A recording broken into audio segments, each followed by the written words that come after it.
What if civilization began thousands of years earlier than we think, and simply forgot? Wherever you are tonight, I'm glad you're here. Let the room grow quieter. Let the hours loosen their grip. This is a place where time exhales, where the planet remembers in its own slow way. Some stories do not announce themselves with ruins or dates. They arrive as a feeling, a weight in the soil, a rhythm beneath footsteps that feels older than footsteps should be. Tonight's journey drifts into that feeling, not to prove, not to argue, but to listen. If this kind of quiet remembering speaks to you, staying close, returning often, and sharing the silence with others helps keep these stories breathing. Before the world learned how to count itself, it moved without witnesses. No years, no eras, only motion layered upon motion, like breath settling into sleep. The earth did not rush toward memory. It circled it slowly, allowing patterns to form and dissolve without insisting they be noticed. Mountains rose without being named. Rivers learned their curves without instruction.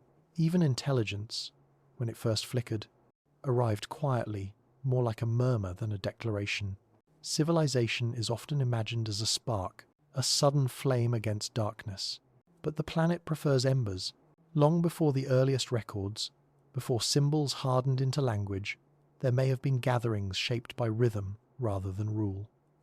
Seasonal knowledge passed through hands and glances, structures aligned not to dominate space, but to rest within it. These were not societies trying to escape nature. They were listening to it. Stone remembers this kind of listening, not as stories, as pressure, as placement. A rock moved by intention holds a different silence than one shaped only by erosion. Over time, the difference softens, but it never fully disappears. Gravity keeps the secret. So does soil. Layers settle gently over what once mattered, not to erase it, but to fold it away. Time does not destroy civilizations first. It quiets them. When climates shifted and waters rose, when skies changed their familiar routes, early cultures did not always resist. Some stepped aside. Some dissolved into the land that sustained them. Tools returned to minerals. Names thinned into breath, then into absence. What remains is not ruin. It is pause.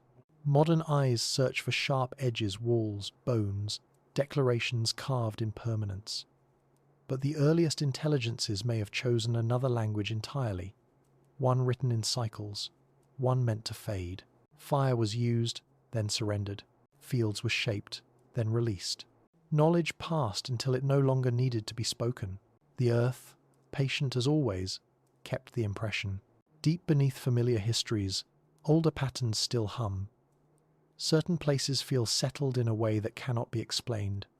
Valleys that seem to welcome footsteps, plains that hold warmth long after the sun withdraws. These are not accidents. They are echoes of habitation without ownership. Civilization, in this telling, is not a ladder. It is a tide. It arrives. It nourishes. It recedes. And when it does, the planet does not grieve. It absorbs. Ash becomes soil. Foundations become hills. Memory becomes climate.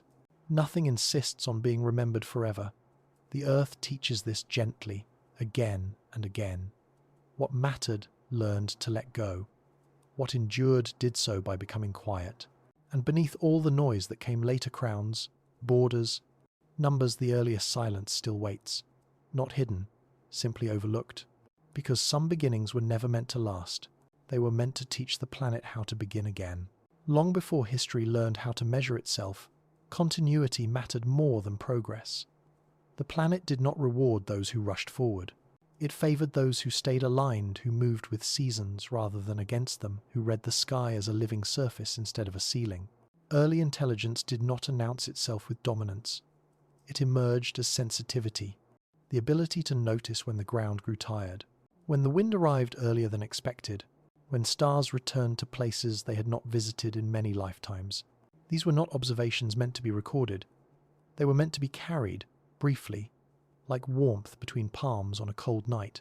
When the palms separated, the warmth faded, but the memory of it guided the next meeting.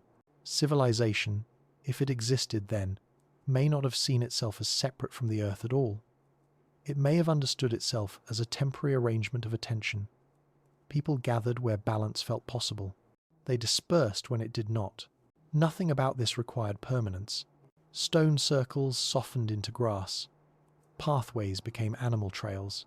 Shelters collapsed into patterns the rain understood better than memory ever could. What modern minds interpret as loss may have been intention. To leave lightly is not to fail. It is to trust the future to arrive without instruction. The Earth learned something important during these cycles. It learned that intelligence does not need to be loud to be real. That order does not require walls. That cooperation can vanish without breaking the world. In the slow compression of time, these early rhythms became sediment, not fossils of bodies, but of behavior, a way of living that left no sharp scars, only subtle shifts in ecology that took millennia to smooth away. Some soils are darker for reasons that cannot be traced. Some forests grow differently, as if remembering pathways no longer walked.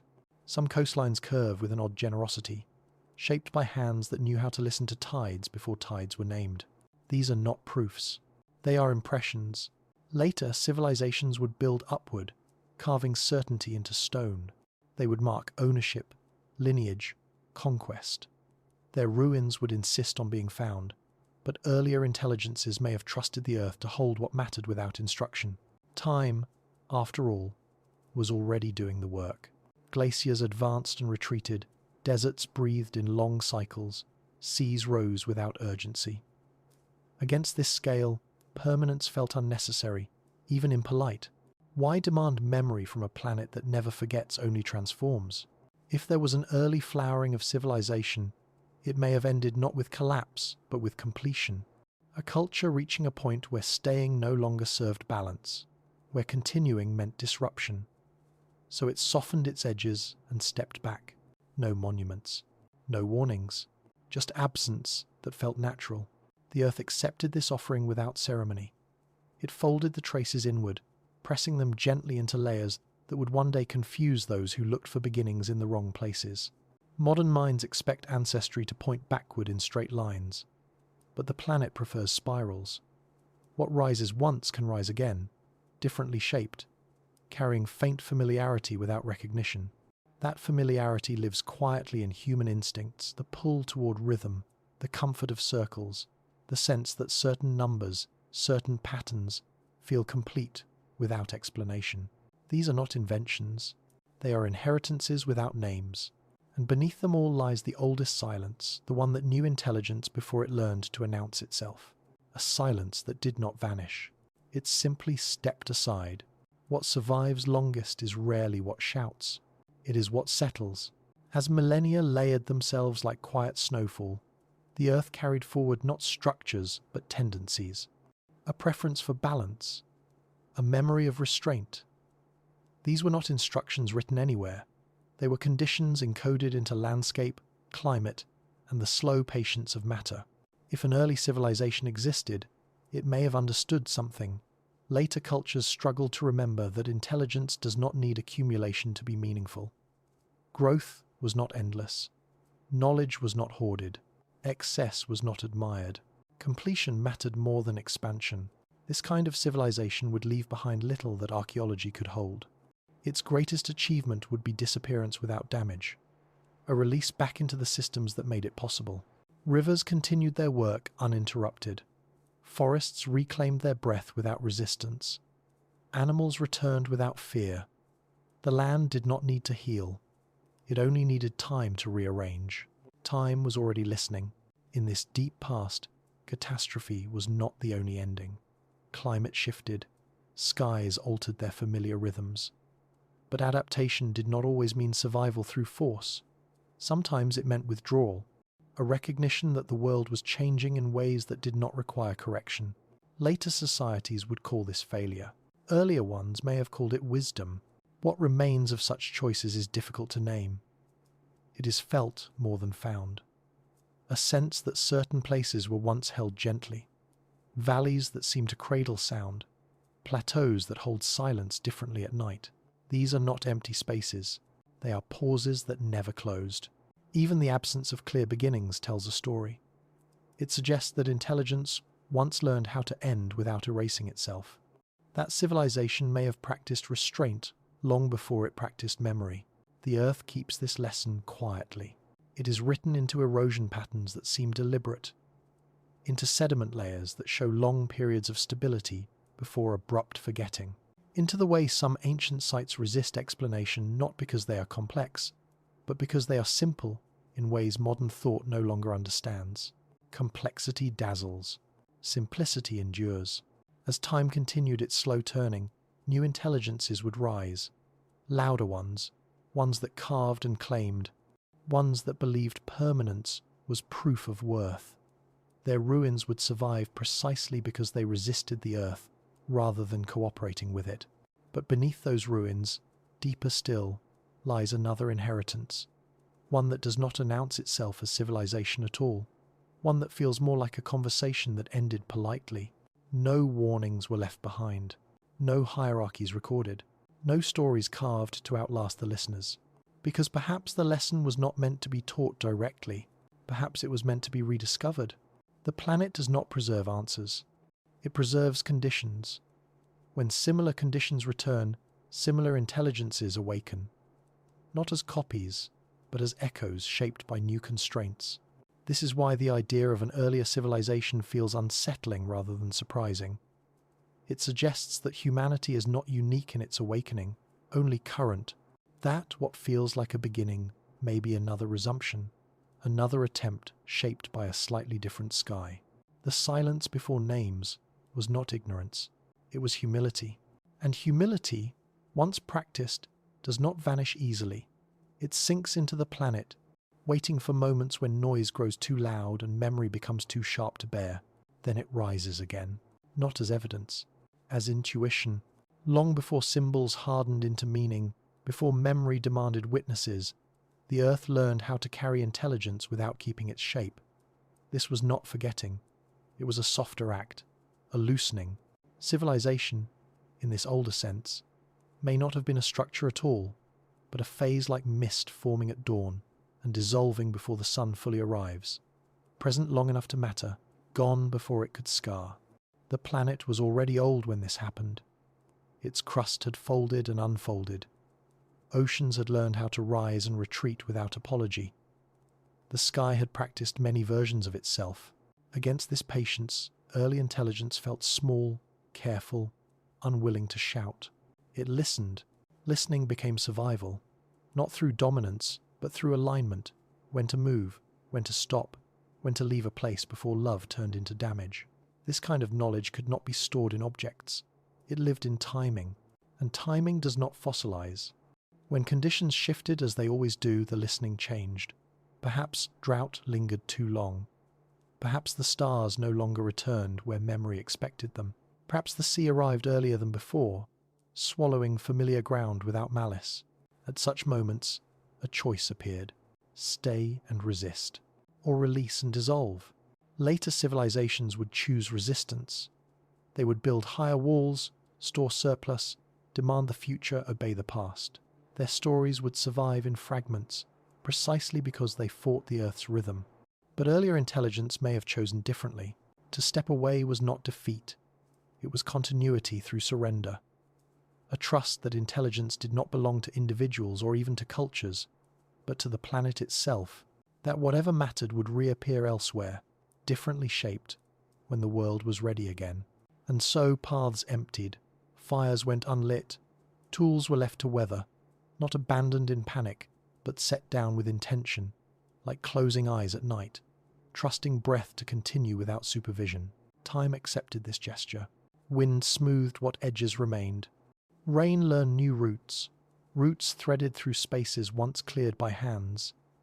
The Earth did not mark this as an ending. It marked it as absorption. In the layers that followed, memory thinned, not erased, but spread so evenly it became invisible. A trace here, a pattern there, nothing loud enough to insist. Modern searching struggles with this kind of inheritance. Instruments look for density, disruption, accumulation. But what if the earliest civilization aimed for the opposite? What if success meant leaving behind as little difference as possible? Then the absence becomes the evidence. Not proof, but posture. A civilization that understood impermanence would not seek to be remembered. It would seek to be harmless, to pass through like a season, to add something subtle, then step back. The Earth rewards this approach quietly. It keeps the world livable. This is why some questions feel older than language, why the idea of cycles resonates more deeply than progress, why endings sometimes feel necessary rather than tragic. These instincts do not arise from theory. They surface from something inherited, something practiced before memory learned how to speak. The silence before names still hums beneath all this. It is not empty. It is full of decisions that were never recorded because they did not need to be. Civilization, in that distant phase, may have ended many times, not once. Each ending gentle, each beginning elsewhere, no single collapse, only redistribution. And in this way, intelligence did not disappear. It learned how to move. What came later would forget this skill. It would cling. It would build narratives of firstness and finality. It would insist on origin points sharp enough to hold pride. But the planet does not honor pride. It honors balance. Deep beneath the names that arrived later, beneath the histories that shout, there is still a memory of living lightly. It does not argue. It waits. And when noise grows too heavy, when accumulation begins to suffocate the future, that memory stirs, not as instruction, as discomfort, as a quiet sense that something once worked differently. The silence before names does not ask to be restored. It only asks to be felt, because it was never lost. It was only set aside. What the Earth learned first, it never unlearned. Beneath every later attempt at permanence, beneath every wall and record and declaration, there remains an older agreement between matter and time, an understanding that nothing is required to stay intact in order to matter. That influence does not need shape. That intelligence can pass through the world without leaving fingerprints. This agreement did not vanish when the earliest civilizations softened back into the planet. It simply became harder to hear. As ages layered themselves one upon another, louder forms of memory arrived. Writing, counting, ownership. These things narrowed attention, taught it where to look and what to ignore. The silence before names did not resist. It receded. It allowed itself to be buried beneath meaning. But burial is not erasure. It is preservation without display. Deep time continued its slow compression. Continents drifted. Seas rearranged their edges. The sky tilted, slightly, patiently, changing the language of night without asking permission. Each adjustment carried forward the same lesson. Nothing remains still long enough to claim authority over what comes next. The earliest intelligence may have understood this more fully than any that followed, not as philosophy, as atmosphere, as a way the world felt when listened to carefully. This is why the question of an earlier civilization feels less like discovery and more like recognition. It stirs something already present, a quiet familiarity with the idea that beginnings are rarely singular and endings are rarely absolute. If civilization arose earlier than remembered, it did not fail to leave evidence. It chose not to insist on it. It trusted the planet to carry forward what mattered without instruction. The Earth agreed. It carried forward tendencies instead of artifacts, rhythms instead of relics, a bias towards cycles rather than lines. These were not lessons meant for one species alone. They were conditions placed gently into the future. And here they are, still working, in the unease felt when growth becomes too sharp, in the intuition that balance feels older than progress, in the sense that something essential is lost when memory becomes louder than listening. These are not modern insights. They are echoes, residues of a time when intelligence understood itself as temporary, and therefore careful. The silence before names was not empty. It was full of restraint, and restraint, once practiced, becomes part of the world's texture. It lingers in stone that refuses spectacle, in landscapes that feel settled without explanation, in the way certain questions refuse to be answered directly, not because they are complex, but because they were never meant to conclude. Time does not ask for resolution, it asks for continuation. So the Earth continued. It allowed new intelligences to rise, each shaped by different skies, different pressures. Some would remember the old agreement faintly. others would forget entirely. The planet did not intervene. It only adjusted conditions, slowly, impartially. What was buried stayed buried. What needed to return would. This is how the earliest civilization truly ended, not in fire or flood, but in diffusion. It became everywhere by becoming nowhere. It dissolved into the background conditions of living on a restless planet. No myths recorded its name. No monuments demanded its recognition. But its posture remains. A posture of listening, of stepping back, of knowing when enough is enough. And so the chapter closes, not with an answer, but with a settling. A recognition that the first silence was not ignorance, and the first forgetting was not loss. Some truths are not erased by time. They are simply folded beneath it. And there, beneath the names that came later, beneath the stories still unfolding, the earth holds that earlier, quiet, intact waiting, as it always has, without urgency, without insistence. Because what the planet remembers best is how to begin again. But what the earth folded into silence was never truly gone. It was only waiting for the next way to be heard. After the first silence softened back into the planet, the world did not feel empty. It felt steadier, as if something fragile had been set down carefully and allowed to rest. The earth continued its slow turning, untroubled by the absence of witnesses. Wind traced familiar paths. Water practiced patience. Stone listened. Stone always listens. It does not respond quickly. It does not correct. It absorbs pressure, the way memory absorbs loss without protest, without announcement. Long before walls were raised to stand forever, stone was already teaching a different lesson. Endurance through stillness. If early civilizations returned to the earth gently, then stone became their quiet collaborator. Not a monument, not a declaration, but a companion in waiting. Rocks were placed not to dominate space, but to mark presence briefly. Alignments were shaped not to be seen, but to feel right when the light moved across them. This was not architecture as conquest. It was architecture as pause. Stones gathered where the land already leaned toward balance. Hilltops where sky and ground met without conflict. Valleys where sound softened naturally. Shorelines where tides repeated themselves with a familiarity that felt trustworthy. These places did not demand alteration. They asked for acknowledgement. So stones were moved not far, not violently, just enough to mirror what was already there. Circles echoed horizons. Lines echoed paths of light. Nothing stood taller than its surroundings. Nothing insisted. Then time arrived. Time always arrives eventually, not as an event, but as accumulation. Seasons pressed themselves into surfaces. Frost learned the language of cracks. Roots memorized weaknesses and returned to them patiently, year after year.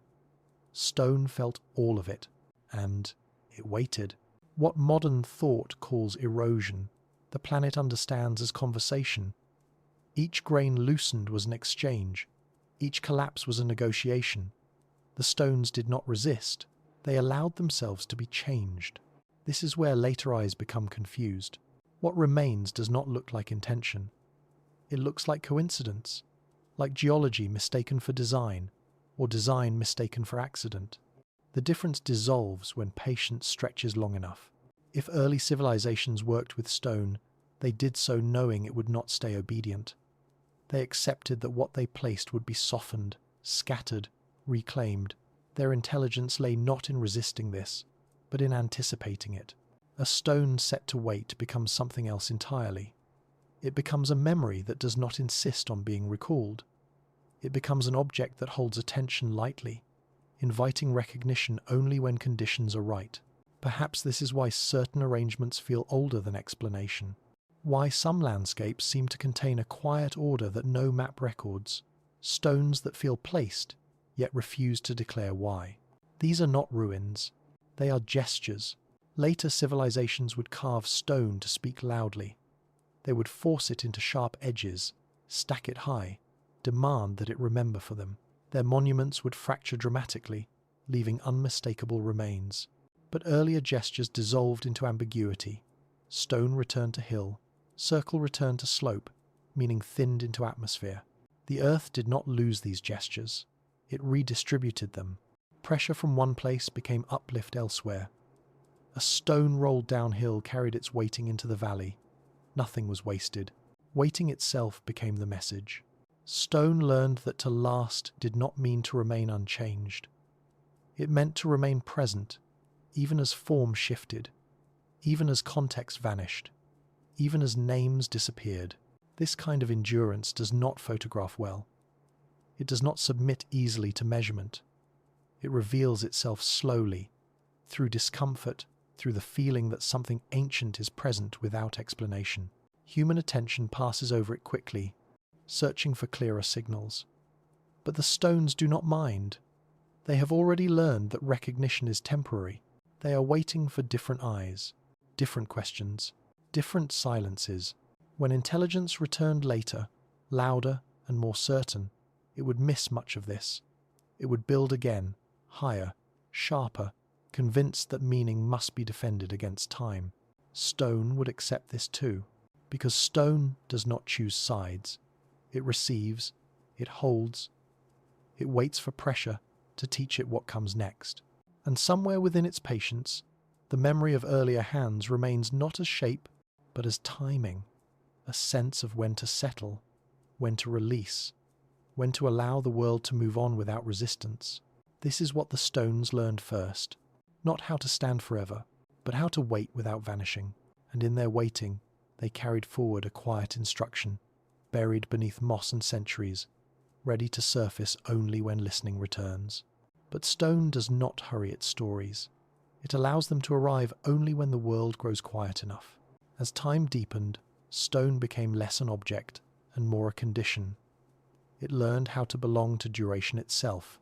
What had once been touched, lifted, arranged with care, began to forget the warmth of hands, but not the intention behind the touch. Intention does not fade the way heat does. It disperses, it seeps outward, thinning into influence. The earth understands this kind of memory. Pressure reshaped what placement began. Layers settled. Faults shifted their weight slowly, like thoughts changing their mind over centuries. Stones that once marked horizons leaned, not from failure, but from obedience to gravity's long sentence. They did not resist. They complied. Waiting, in stone, is not passive. It is attentive. Every passing season added information, the scrape of wind, the chemistry of rain, the patient insistence of lichen learning where to hold. Stone absorbed all of it, not as damage, but as collaboration. What was placed became altered, and in alteration, it learned how to remain. This is why the oldest stone gestures are difficult to classify. They sit at the edge between intention and accident, too ordered to be random, too softened to be declared design. They refuse the certainty modern thinking craves, but certainty was never their purpose. If early civilizations worked with stone, they may have trusted ambiguity more than clarity. To be misunderstood by the future was acceptable. To dominate the future was not. A structure that demands interpretation also demands authority. A structure that fades invites humility. Stone, when allowed to wait, teaches this gently. It teaches that alignment matters more than permanence. That relationship outlasts form. That meaning does not need to be defended if it is woven into the landscape itself. The earth will carry it forward, translated into new contexts, reread by different minds. Many such stones were never meant to be found again. They were meant to settle into place, long enough to do their work, then disappear into the background conditions of living. Their success would be measured not by survival, but by smooth integration. Later cultures would misread this silence as absence. They would assume that what left no sharp trace never existed. But stone remembers differently. It keeps a subtler record, one written in balance rather than accumulation. There are places where the ground feels unusually composed, as if arguments ended there long ago. Places where sound behaves differently, where footsteps seem to soften themselves. These sensations are not mystical, they are relational. Stone arranged with care changes how space holds experience. Over time, these changes blur, yet they never fully vanish. The planet does not reset, it layers. Waiting becomes inheritance. When new intelligences arrive, they move through environments already shaped by countless forgotten choices. Some places feel welcoming, others resist, not because they are hostile, but because they have learned how to say no gently, through slope, through exposure, through quiet imbalance. Stone participates in this guidance. It directs without commanding. It suggests rather than insists. A boulder, placed long ago to catch light at a certain hour, may now only cast a shadow, but the ground around it still responds. This is how early gestures survive, not as statements, as tendencies. The patience of stone allowed those tendencies to remain accessible without being obvious. Anyone could pass through. No one was required to notice. Only those willing to slow down would feel the difference. Modern attention rarely slows enough. It looks for explanations sharp enough to satisfy curiosity quickly. Stone does not offer this. It offers time instead. And time, when accepted, begins to soften the need for answers. Waiting changes perception. It widens it. This is why stone was trusted. Not because it lasted, but because it taught endurance without aggression. It modeled how to remain present without demanding recognition. The earth learned from this too. It learned that intelligence could collaborate with matter without leaving scars. That presence did not require dominance. That waiting itself could be a form of knowledge transfer.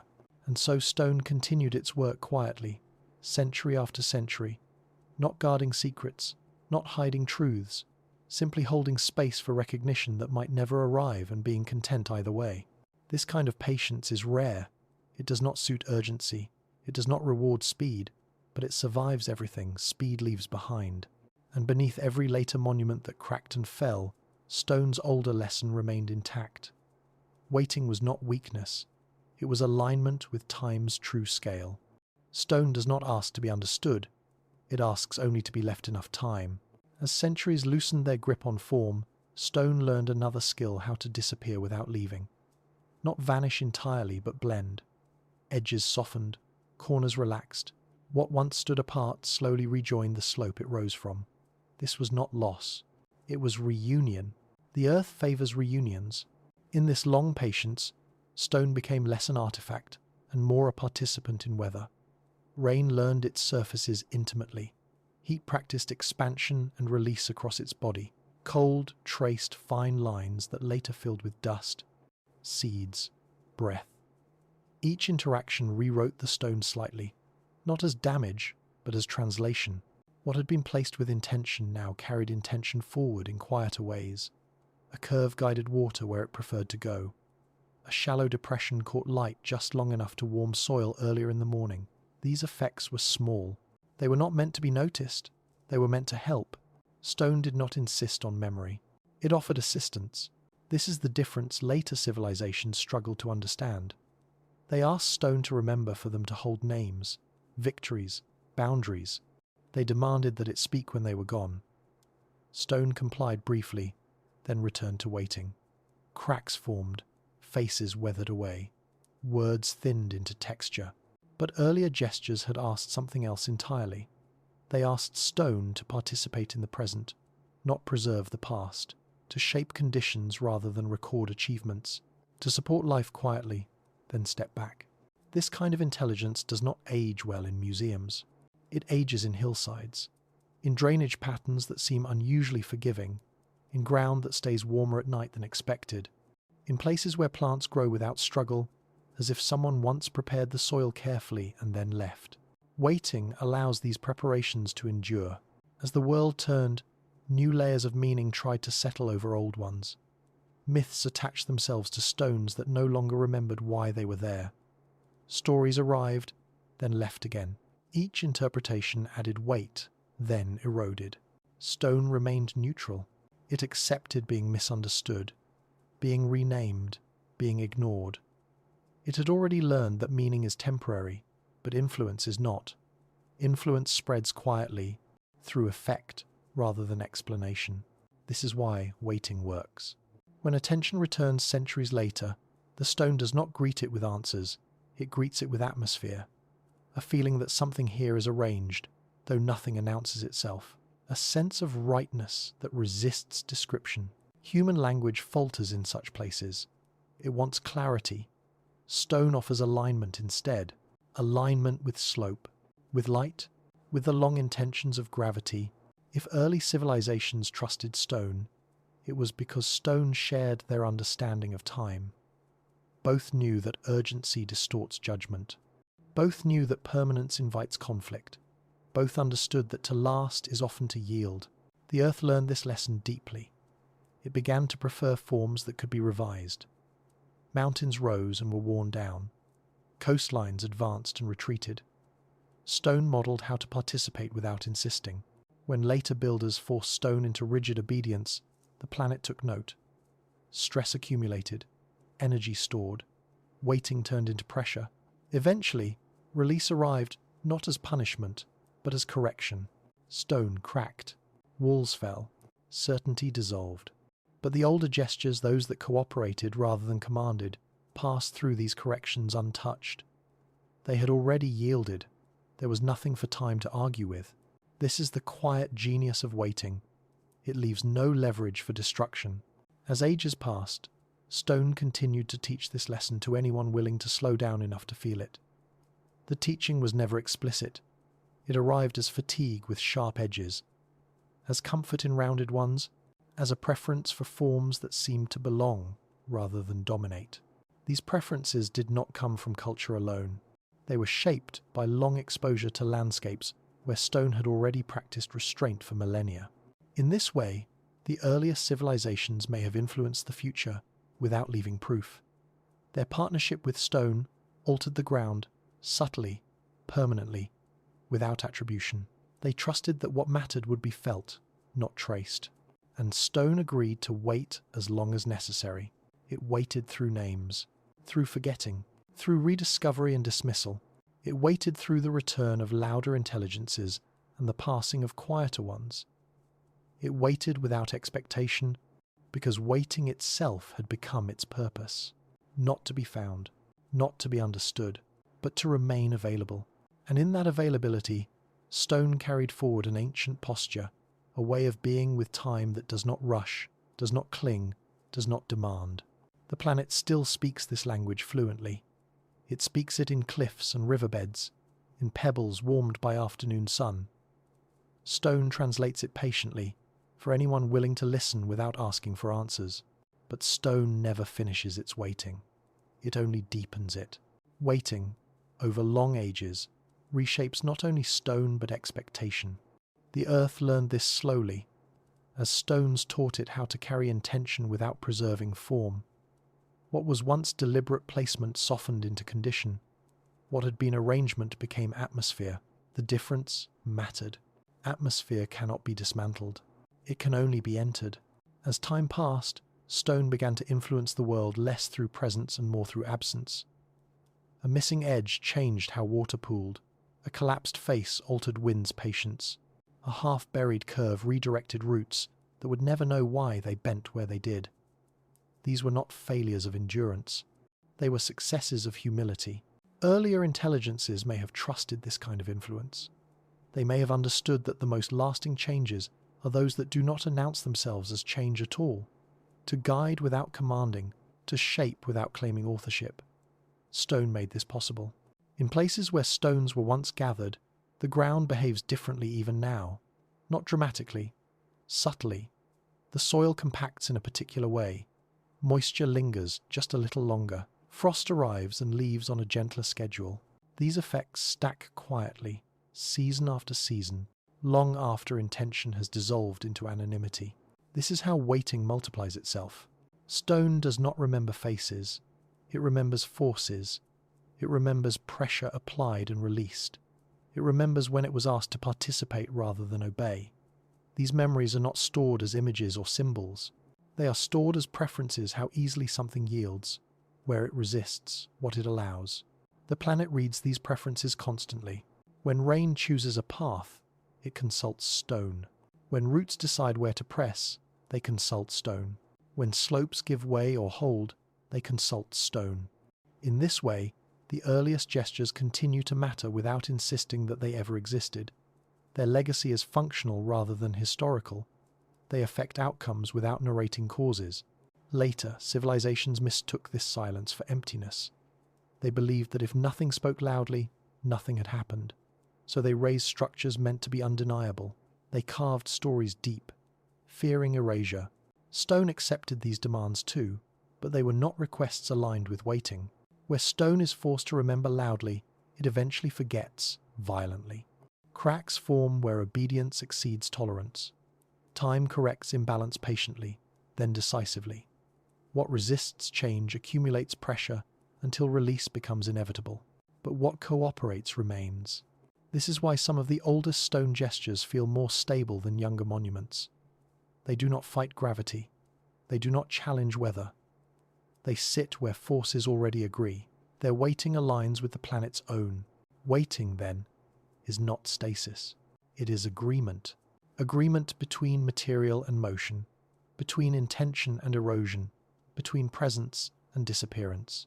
Stone learned this agreement early, and by learning it, taught the earth how to preserve meaning without preserving shape. This teaching spread quietly. It influenced where later cultures built, even when they did not realize it. Cities rose where ground felt cooperative. Roads followed paths already softened by time. Sacred places clustered where stone had already negotiated balance long before any name was given. People sensed this without understanding it. They described such places as powerful, peaceful, heavy, calm. These words gesture toward influence without identifying source. Stone did not mind remaining unnamed. Names limit. Waiting does not. As ages continued to unfold, the earliest arrangements faded almost entirely from recognition. But their effects did not fade. They became background conditions, indistinguishable from nature itself. This was the highest success they could have achieved. To be indistinguishable from the planet is to last as long as the planet allows. Stone accepted this role fully. It did not ask to be returned to prominence. It did not request excavation or explanation. It continued to wait, knowing that recognition was never the goal. The goal was balance, and balance had already been achieved. In this waiting, stone became a teacher not through instruction, but through example. It showed how to hold influence lightly, how to allow change without surrendering relevance, how to remain without insisting on remembrance. These lessons did not disappear. They simply required silence to be heard again. When the world grows loud with certainty, waiting becomes harder to practice. But stone continues anyway. It waits beneath roads and cities, beneath fields and stories. It waits beneath attention itself, because waiting is not dependent on being seen. It only depends on time. And time, faithful as ever, continues to arrive. Stone has not finished teaching. It has only finished speaking. In the deepest measure of time, stone no longer distinguishes between past and present. What once was placed and what later arrived collapse into the same patience. Waiting stretches so wide that intention and accident become indistinguishable. The earth accepts both equally. This is where stone finally settles into its true role, not as witness, not as artifact, but as continuity itself. The earliest hands that touch stone are gone beyond recall. Their warmth dispersed into air that has since circled the planet countless times. Their breath mixed with clouds, fell as rain, entered roots and oceans and ice. Nothing of them is separate now. Stone does not mourn this. It never learned how. Instead, it holds the shape of their restraint. Restraint is what lasts. Where stone was once asked to wait rather than declare, it learned how to exist without tension. It learned how to yield without collapsing. It learned how to belong to time rather than resist it. This belonging is subtle, but it changes everything. A stone that belongs does not fracture easily. A place that belongs does not reject life. A memory that belongs does not need to be spoken. The earth learned this lesson thoroughly. It applied it everywhere. It began to favor processes that returned rather than remained. Seasons instead of permanence. Cycles instead of conclusions. Stone was its collaborator in this education. What modern eyes see as randomness is often the residue of long agreement. A hillside that refuses to erode quickly. A boulder that rests in improbable balance.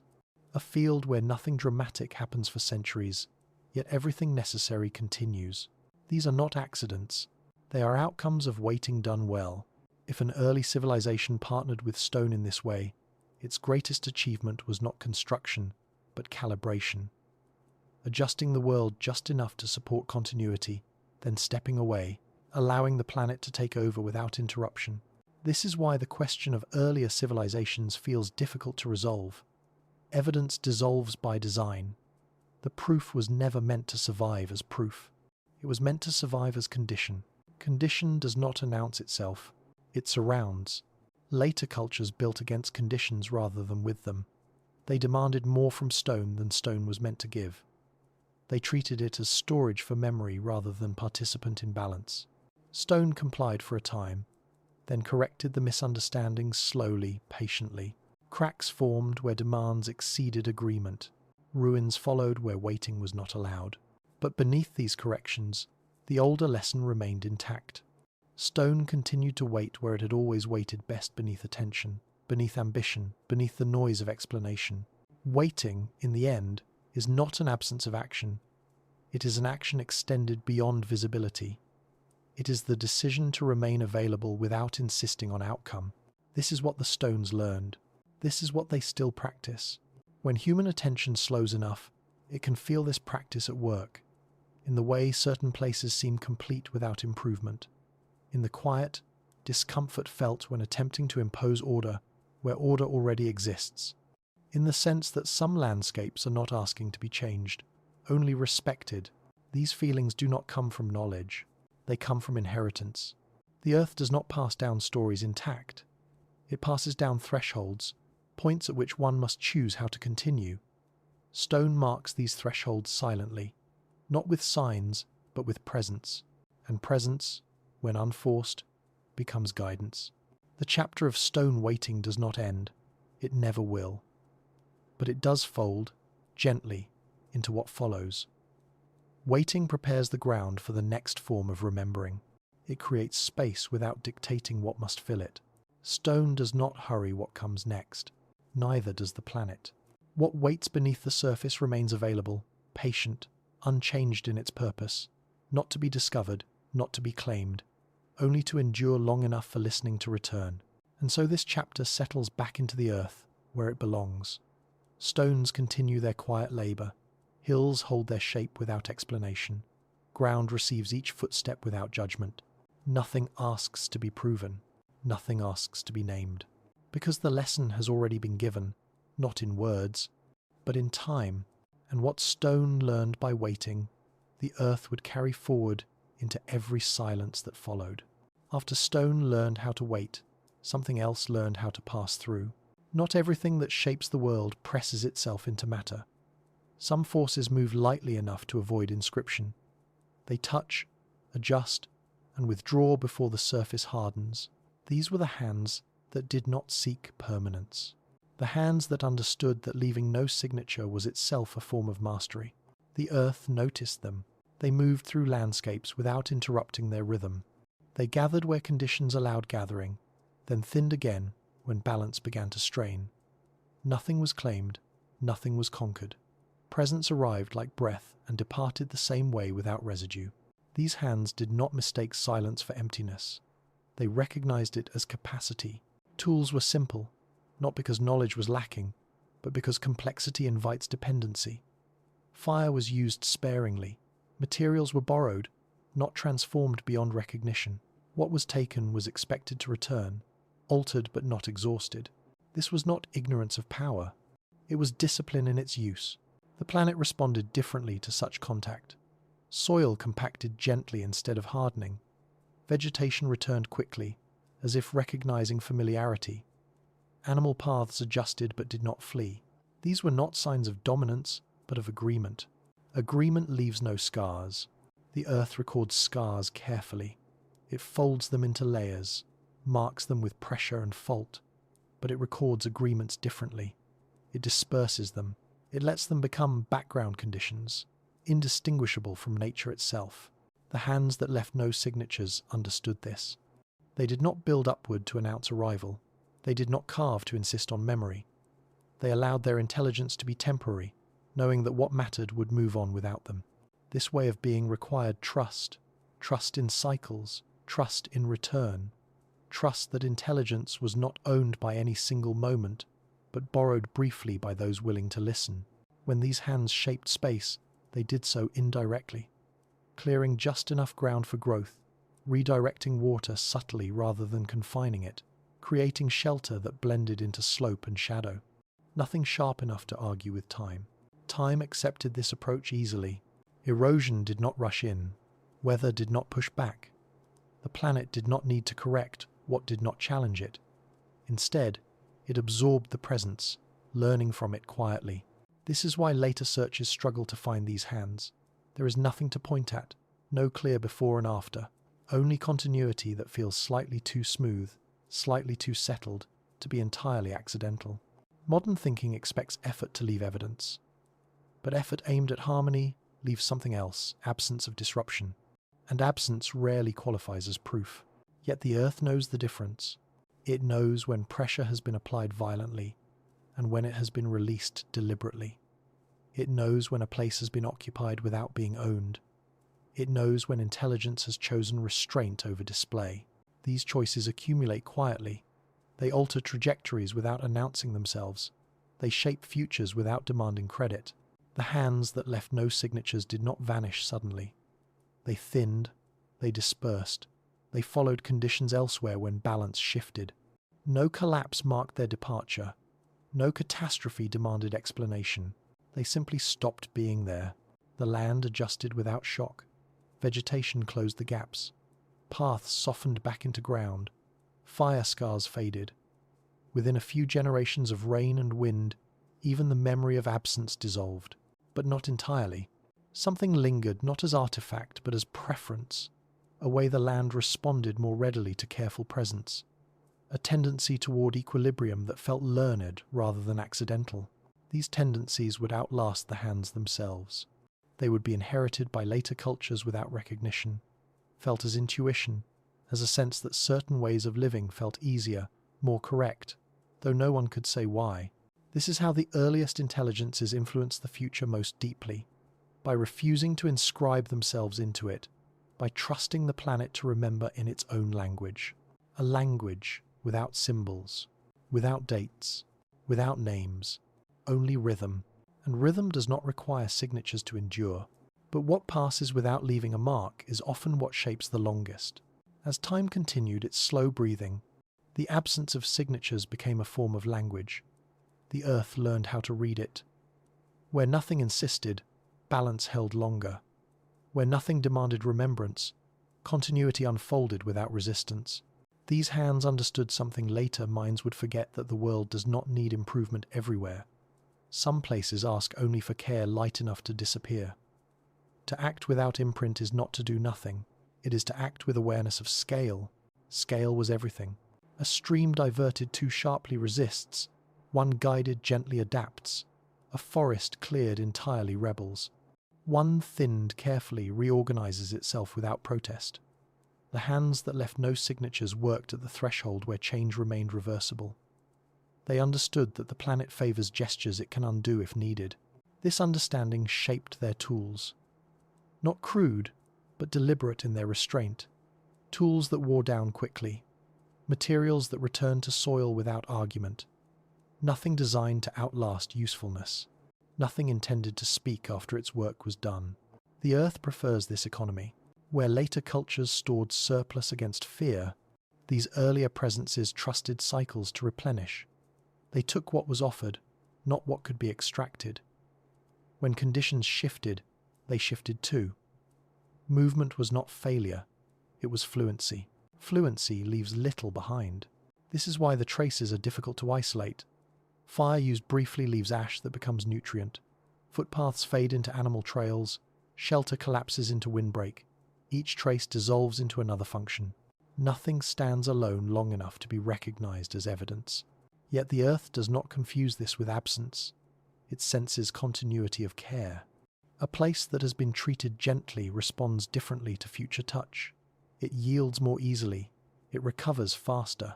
It resists less. These responses persist even when memory does not. Later arrivals often mistake this generosity for coincidence. They build where the ground feels cooperative, unaware that this cooperation was cultivated long before. They attribute ease to luck, not inheritance. But the inheritance is real. The hands that left no signatures were not trying to hide. They simply did not see the future as something to instruct. They trusted it to arise on its own terms. Their role was temporary stewardship, not authorship. Authorship demands recognition. Stewardship does not. The earth favors stewardship because it aligns with its own pace. It does not rush to preserve moments. It lets them pass through, shaping the next moment subtly, then releasing. This is why these early presences feel more like weather than history. They altered conditions without announcing cause. They changed probabilities rather than outcomes. Their influence appears as tendency rather than event. Tendencies are difficult to argue with. They simply exist. A valley where water flows calmly even after disturbance. A plain that supports growth without requiring domination. A coastline that absorbs change rather than fracturing under it. These are not accidents. They are cumulative responses to long-standing restraint. The earth learned restraint from those who practiced it. And like all lessons the planet learns, it applied it broadly, long after the teachers were gone. When later cultures arrived with louder intentions, the earth already carried preferences shaped by earlier care. It did not reject the new arrivals outright. It offered them the same lesson, quietly, repeatedly. Some listened, some did not. Those who did found certain places easier to inhabit. Their settlements lasted longer. Their disruptions healed more quickly. Those who did not encountered resistance, soil exhaustion, water conflict, instability that felt external but was not. The earth does not punish. It responds. The hands that left no signatures understood response better than command. They shaped themselves around what the planet allowed, not what it resisted. Their intelligence lay in adaptation rather than assertion. This intelligence did not vanish. It diffused. It entered myth as humility. It entered instinct as caution.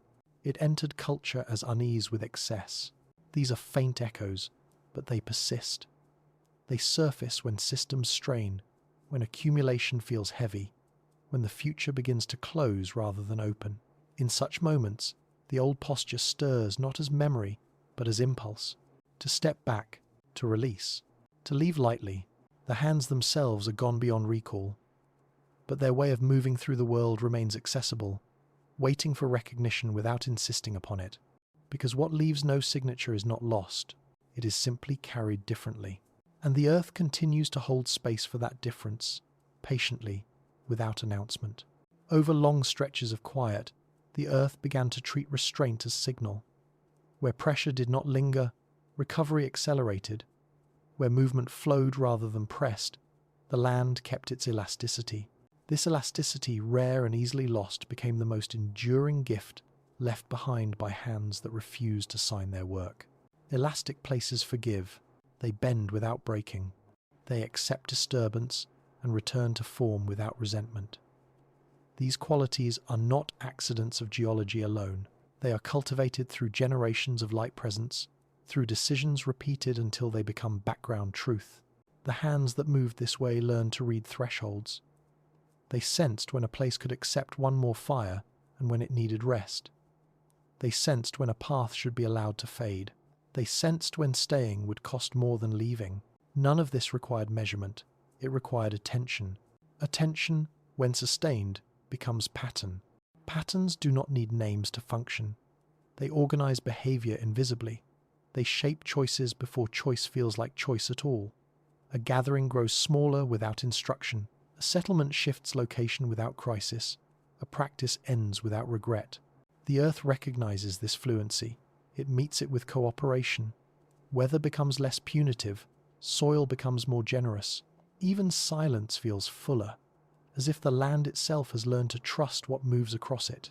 Trust is not sentimental. It is structural.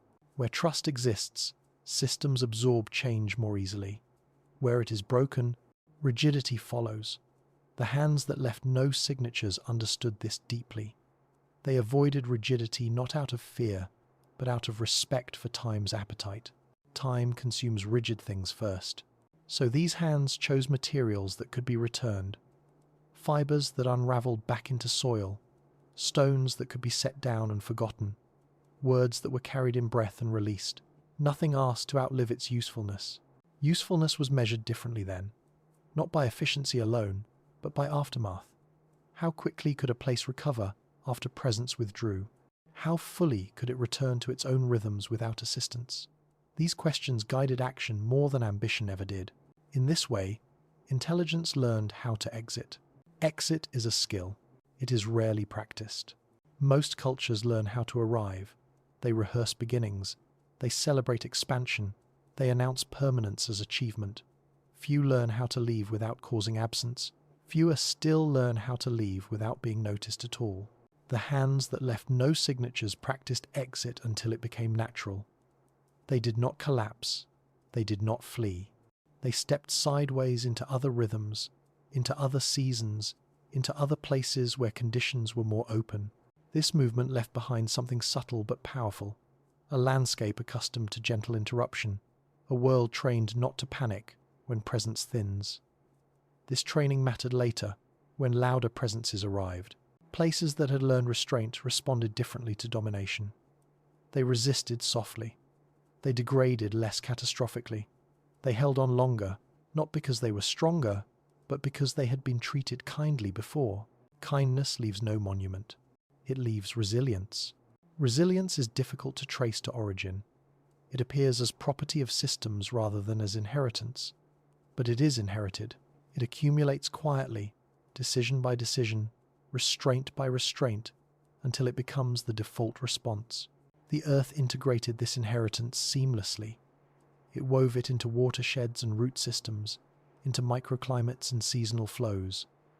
The influence became planetary, even though its source was never centralized. This is how a civilization can exist without center, without hierarchy, without record. It can be a distributed posture rather than a structure, a way of moving through time that spreads because it works, not because it conquers. Modern definitions struggle with this. They look for density, complexity, accumulation. They miss dispersion, simplicity, release. They mistake lack of artifact for lack of intelligence. But intelligence is not obligated to leave debris. The hands that left no signatures understood the cost of debris. They saw how accumulation narrows options, how permanence invites defense, how defense accelerates conflict. They chose another route, not as idealism, but as practicality stretched across generations. This practicality shaped emotion as well. Attachment was practiced lightly. Loss was integrated quickly. Grief did not calcify into grievance. Memory remained fluid, allowing adaptation without fracture. The Earth responded to this emotional texture too. Places touched lightly held a different silence, one that felt spacious rather than empty, one that allowed return without resentment, one that did not demand repayment. These silences persist. They are felt when nothing seems urgent, yet everything necessary continues. When presence does not feel like intrusion, when departure does not feel like abandonment, these feelings do not arise spontaneously. They are cultivated. Cultivation without signature is difficult to recognize, but it is not invisible. It reveals itself in the way systems behave under pressure, in how quickly balance returns, in how gently the world absorbs change. The hands themselves have long since thinned into atmosphere. Their choices have dispersed into probability, but the posture remains available, like a path worn so lightly it only appears when walked again. This availability is the true legacy, not instruction, not proof, an opening. And the Earth keeps that opening intact, even now, waiting to see who might recognize it without being told. Because what was shaped without signature remains open to continuation.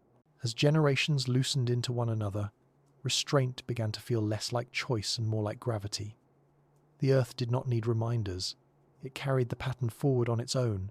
Where pressure remained light, systems stayed flexible. Where presence did not demand acknowledgement, recovery became effortless. This is how absence learned to act. Absence is often mistaken for void, but the absence shaped by careful hands is full. It holds options. It keeps pathways open. It does not close the future around a single outcome. The hands that left no signatures understood this intuitively. They avoided finality. They preferred reversibility. Reversibility is rare. Once a river is trapped, it remembers the pressure. Once soil is exhausted, it hesitates to trust again. Once a place is claimed too loudly, it becomes guarded. These are not moral responses. They are mechanical ones. The earth adjusts to treatment the way skin adjusts to repeated touch. Gentle contact leaves elasticity behind. Elastic landscapes behave differently under strain. They stretch. They redistribute force. They recover shape without rupture. The hands that moved lightly through the world cultivated elasticity everywhere they passed, without intending to create legacy. Legacy was not their concern. Continuity was. Continuity does not require visibility. It requires compatibility. Actions must fit within larger rhythms rather than interrupt them. When they do, the earth carries them forward as part of itself. This compatibility altered the way time accumulated. Instead of stacking damage, years layered experience. Each season added nuance rather than cost. Each return became easier, not harder. This is how presence can fade without leaving harm behind. The earth remembers harm precisely.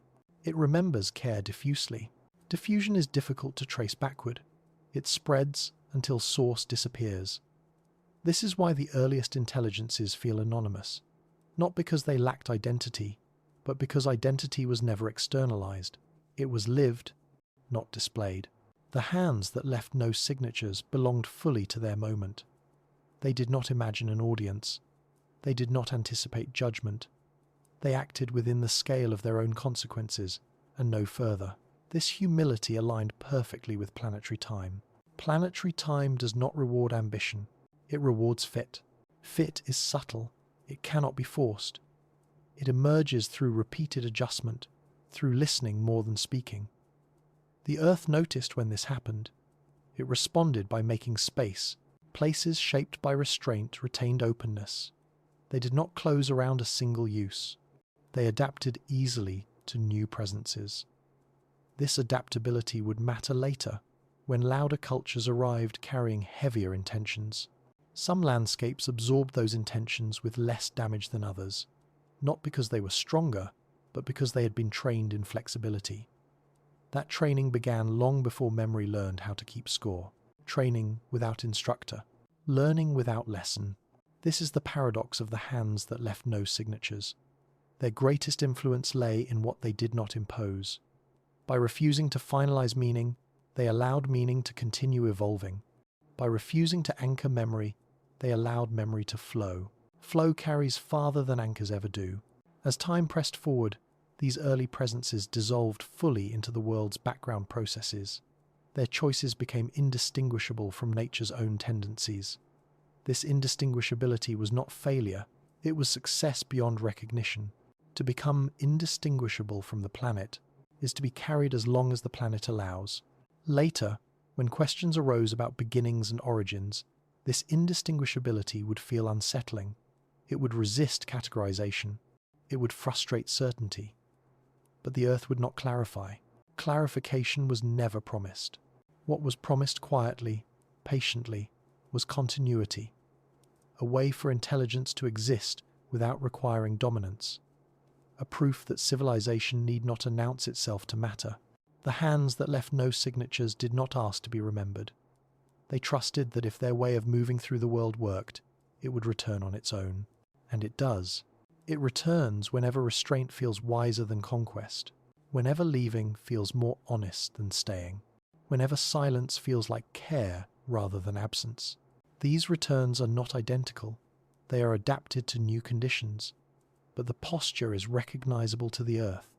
It responds with the same quiet cooperation it always has.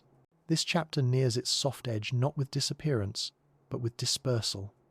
The hands dissolve into rhythm. Their influence thins into probability. Their presence becomes available rather than historical. Nothing ends sharply. Nothing needs to, because what leaves no signature is never fully gone. It is simply waiting to be practiced again. And from that waiting, another kind of remembering begins to form. In the longest view of time, even restraint forgets its origin. What began as deliberate choice becomes condition. What was once practiced consciously dissolves into the way the world simply behaves. The earth does not label this transition. It accepts it as maturation. This is how the hands finally disappear, not abruptly, not tragically, but completely enough that their absence becomes indistinguishable from presence. The places they touch no longer remember being touched. They only remember how to respond. Soil opens itself more readily to seed. Water finds roots that avoid violence. Forests reorganize without panic after disturbance. These are not memories in the human sense. They are habits learned slowly, then carried forward without reference. Habit is stronger than history. History requires narration. Habit requires only repetition. The hands that left no signatures invested in habit. They repeated restraint until it no longer needed to be chosen, until the land itself began to expect it. Expectation shapes outcome. Where the earth expects gentleness, it offers cooperation. Where it expects force, it braces. These expectations accumulate over spans too long for witnesses to track. By the time new intelligences arrive, the ground has already decided how it will respond. This is the deepest legacy of those early presences. Not structures, not stories. A predisposition written into systems. A place accustomed to light presence remains open longer. A place accustomed to extraction tightens quickly. Neither response is judgment. Both are memory in motion. The hands that moved lightly never imagined this scale of consequence. They did not act to influence distant futures. They acted to avoid harm in the present. The rest followed naturally, because the planet magnifies whatever aligns with its rhythms. Alignment multiplies itself. Over time, the distinction between natural process and learned response disappears. The earth stops separating what it was born with from what it was taught. Everything becomes part of its operating logic. The earliest intelligence becomes planetary, not personal. This is why its traces feel everywhere and nowhere at once. In the way departure sometimes feels necessary before explanation arises. In the sense that staying too long changes something fragile. In the quiet relief that follows release. These sensations are not modern inventions. They surface from deep familiarity with a world that learned very early how to be shared without being claimed. When later civilizations struggled with accumulation and collapse, they often felt haunted by something they could not name. A suspicion that another way once existed, a sense that progress was not the only path intelligence had taken. This suspicion is not nostalgia. It is resonance. Resonance occurs when a system recognizes a pattern it once knew. The Earth carries such patterns forward without highlighting them. It allows them to surface when conditions echo the past closely enough. The hands that left no signatures are part of this resonance, not as ancestors. As posture, they remind without instructing. They suggest without demanding. They remain available without insisting on return. This availability is what endures. Civilization seen this way is not a staircase. It is a field of possibilities. Some explored loudly, others quietly. Some abandoned quickly, others allowed to dissolve gracefully. The quiet explorations rarely leave names behind, but they leave options. Options matter more than achievements. Achievements close paths. Options keep them open. The Earth values open paths. It has always favoured flexibility over rigidity, cycles over monuments, patience over urgency. The hands that left no signatures simply noticed this early and chose to cooperate. Their cooperation did not make them invisible, it made them unnecessary. And when intelligence becomes unnecessary to its own survival, it is free to move on. So this chapter settles into its own absence. The hands release their shape entirely. Their influence thins into climate, into tendency, into the background expectations that shape how the world receives what comes next. Nothing is concluded. Nothing is proven. What remains is a quiet understanding that some civilizations may have passed through the earth like breath through lungs, essential, temporary, leaving no trace of form, only the conditions that make the next breath possible. And the planet, faithful to its nature, continues to carry that lesson forward without announcing it, without defending it, without asking to be believed, because the deepest intelligences do not ask to be remembered. They ask only to be continued. And from that continuation, Another chapter slowly rises. Above every leaving, the sky remained. It did not record names. It did not preserve voices. It did not pause when hands withdrew from the land. It simply continued, vast and patient, carrying its slow arrangements of light across ages that never asked to be counted. If early intelligences passed through the earth without signatures, the sky was their quiet constant. It watched without watching, present without attention. Clouds gathered and thinned. Stars shifted their places with such slowness that change felt like permanence. The sky did not hurry those beneath it. It never does. Before calendars learned how to divide night from night, the sky offered something gentler recurrence without sameness.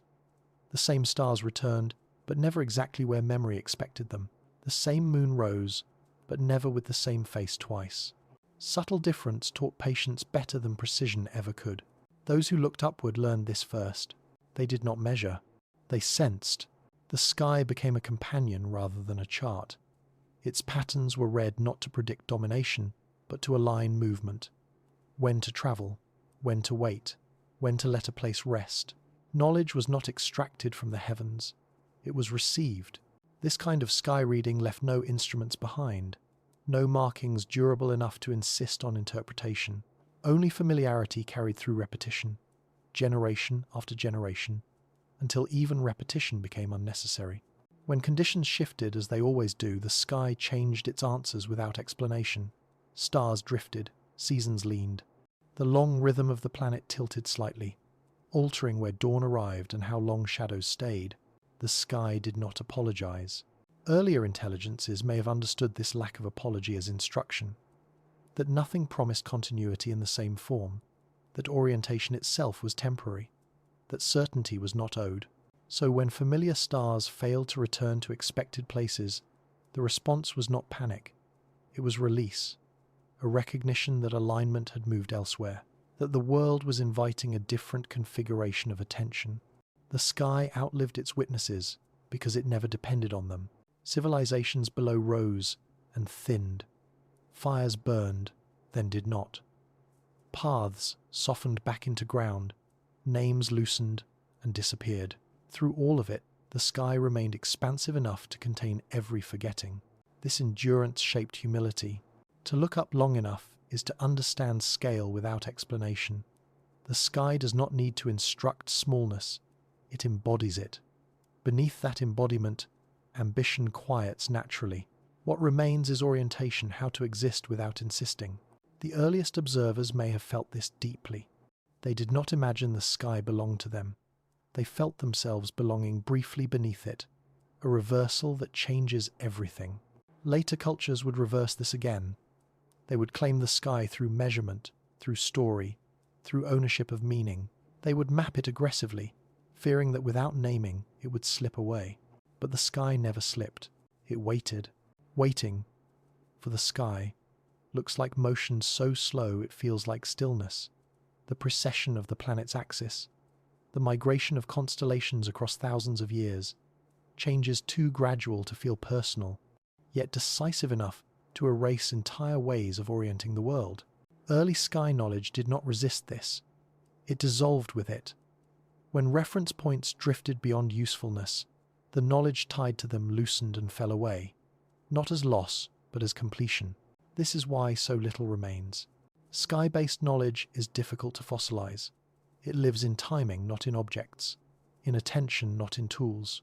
Once attention shifts elsewhere, the knowledge follows, leaving nothing solid behind. But the sky remembers its own changes. It carries them forward as altered light, as new relationships between stars, as different lengths of shadow at the same place. These changes ripple downward, quietly reconfiguring life without announcing themselves. The earth listens to these ripples constantly. Seasons respond. Migration adjusts. Growth recalibrates. Even when no one is watching, the sky continues to shape outcomes. If an early civilization aligned itself with these rhythms, it did not expect permanence. It expected relevance only as long as conditions allowed. When relevance faded, it stepped aside, trusting that the sky would continue its work without instruction. The sky accepted this trust easily. It did not grieve the loss of witnesses.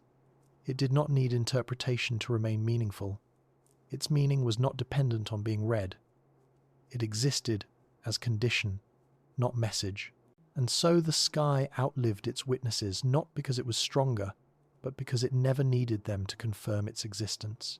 It continues still, offering the same quiet lesson to any who look long enough, that orientation is temporary, that certainty drifts, that what feels fixed is often only slow. Beneath this understanding, something softens. Urgency loosens. The need to be first, to be final, to be remembered, begins to thin. This thinning is not emptiness, it is space. And in that space, the earth breathes more easily.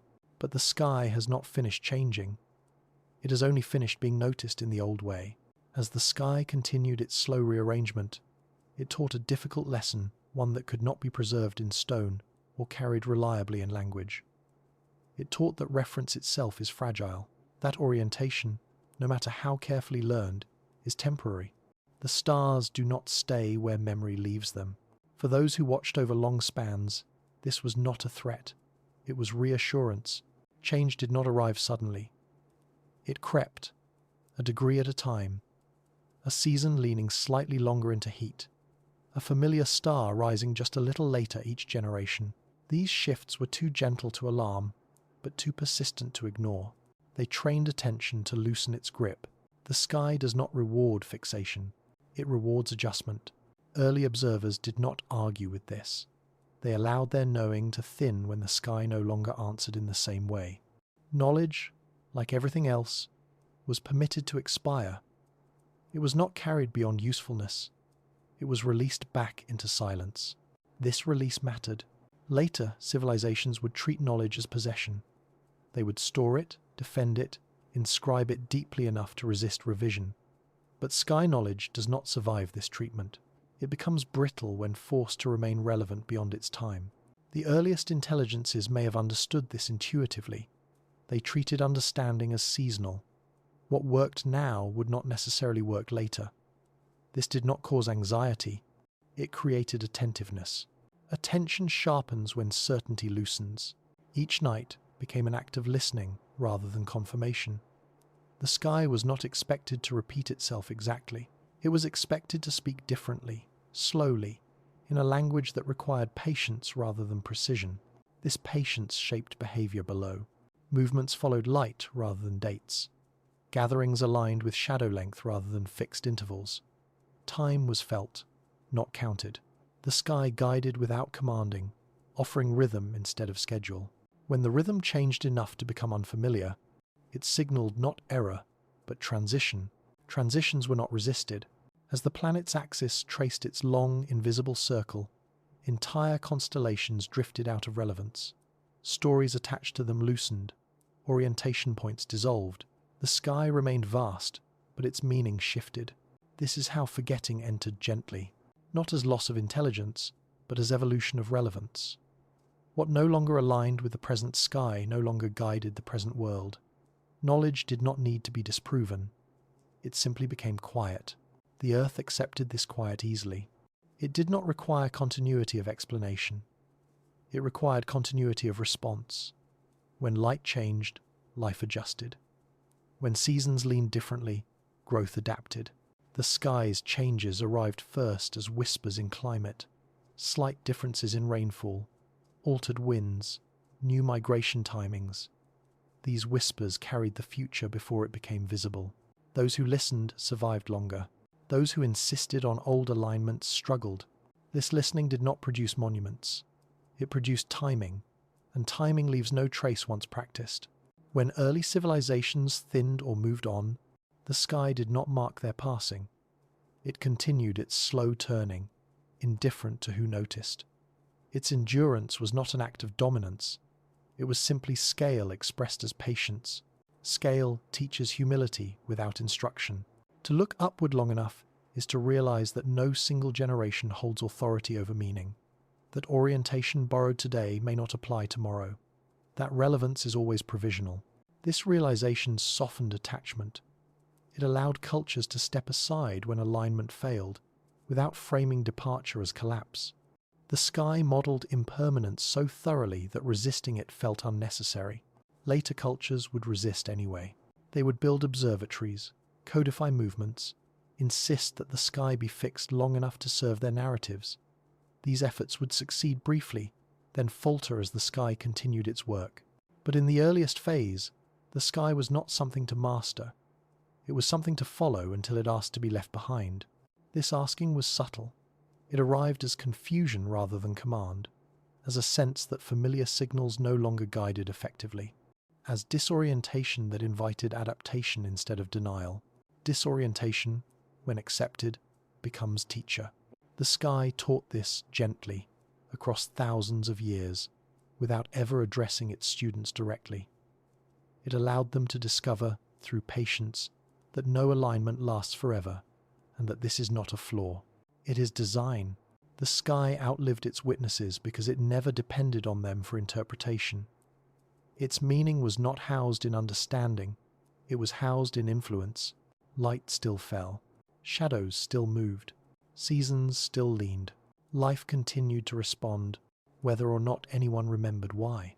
And so the sky carried forward its lesson quietly, shaping the earth beneath it without asking to be read. Those who listened changed with it. Those who did not eventually became part of the forgetting. But the sky did not distinguish between them. It did not keep score. It simply continued, vast and patient, offering orientation only as long as orientation remained useful. And as the sky shifted again, another way of seeing slowly began to loosen. As orientations loosened, something quieter took their place. The sky did not leave those beneath it without guidance. It simply changed the form of its guidance. Where once there were familiar patterns, there was now motion. Where once there were markers, there was drift. Meaning did not disappear. It spread. Spread is harder to hold. When reference points dissolve, attention must widen. Instead of looking for confirmation, it begins to look for relationship. The sky encouraged this gently. It stopped answering the same questions and began offering a different invitation, to notice change itself as the signal. Change became the constant. The night no longer promised repetition. It promised variation within continuity. Stars rose and set, but their conversations with one another altered slowly, as if testing new arrangements. The moon's rhythm remained, yet its meetings with the stars shifted. Familiar timings grew less reliable. In their place arose sensitivity. Sensitivity does not store well. It lives only while practiced.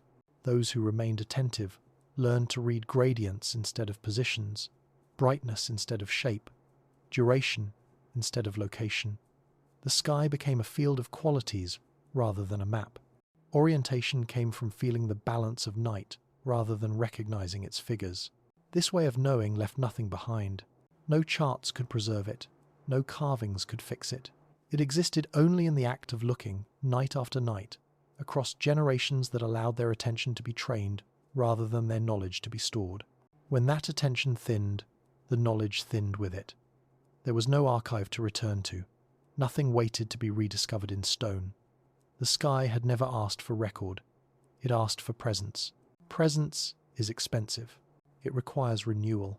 As populations shifted and listening waned, the sky continued without interruption. It did not compensate for the absence of witnesses. It did not simplify its message. It did not hold still out of courtesy. It remained what it had always been, vast, moving, unconcerned with being understood. This indifference was not cruelty. It was integrity. The sky does not adjust itself to be legible. It allows legibility to arise briefly, then withdraws it.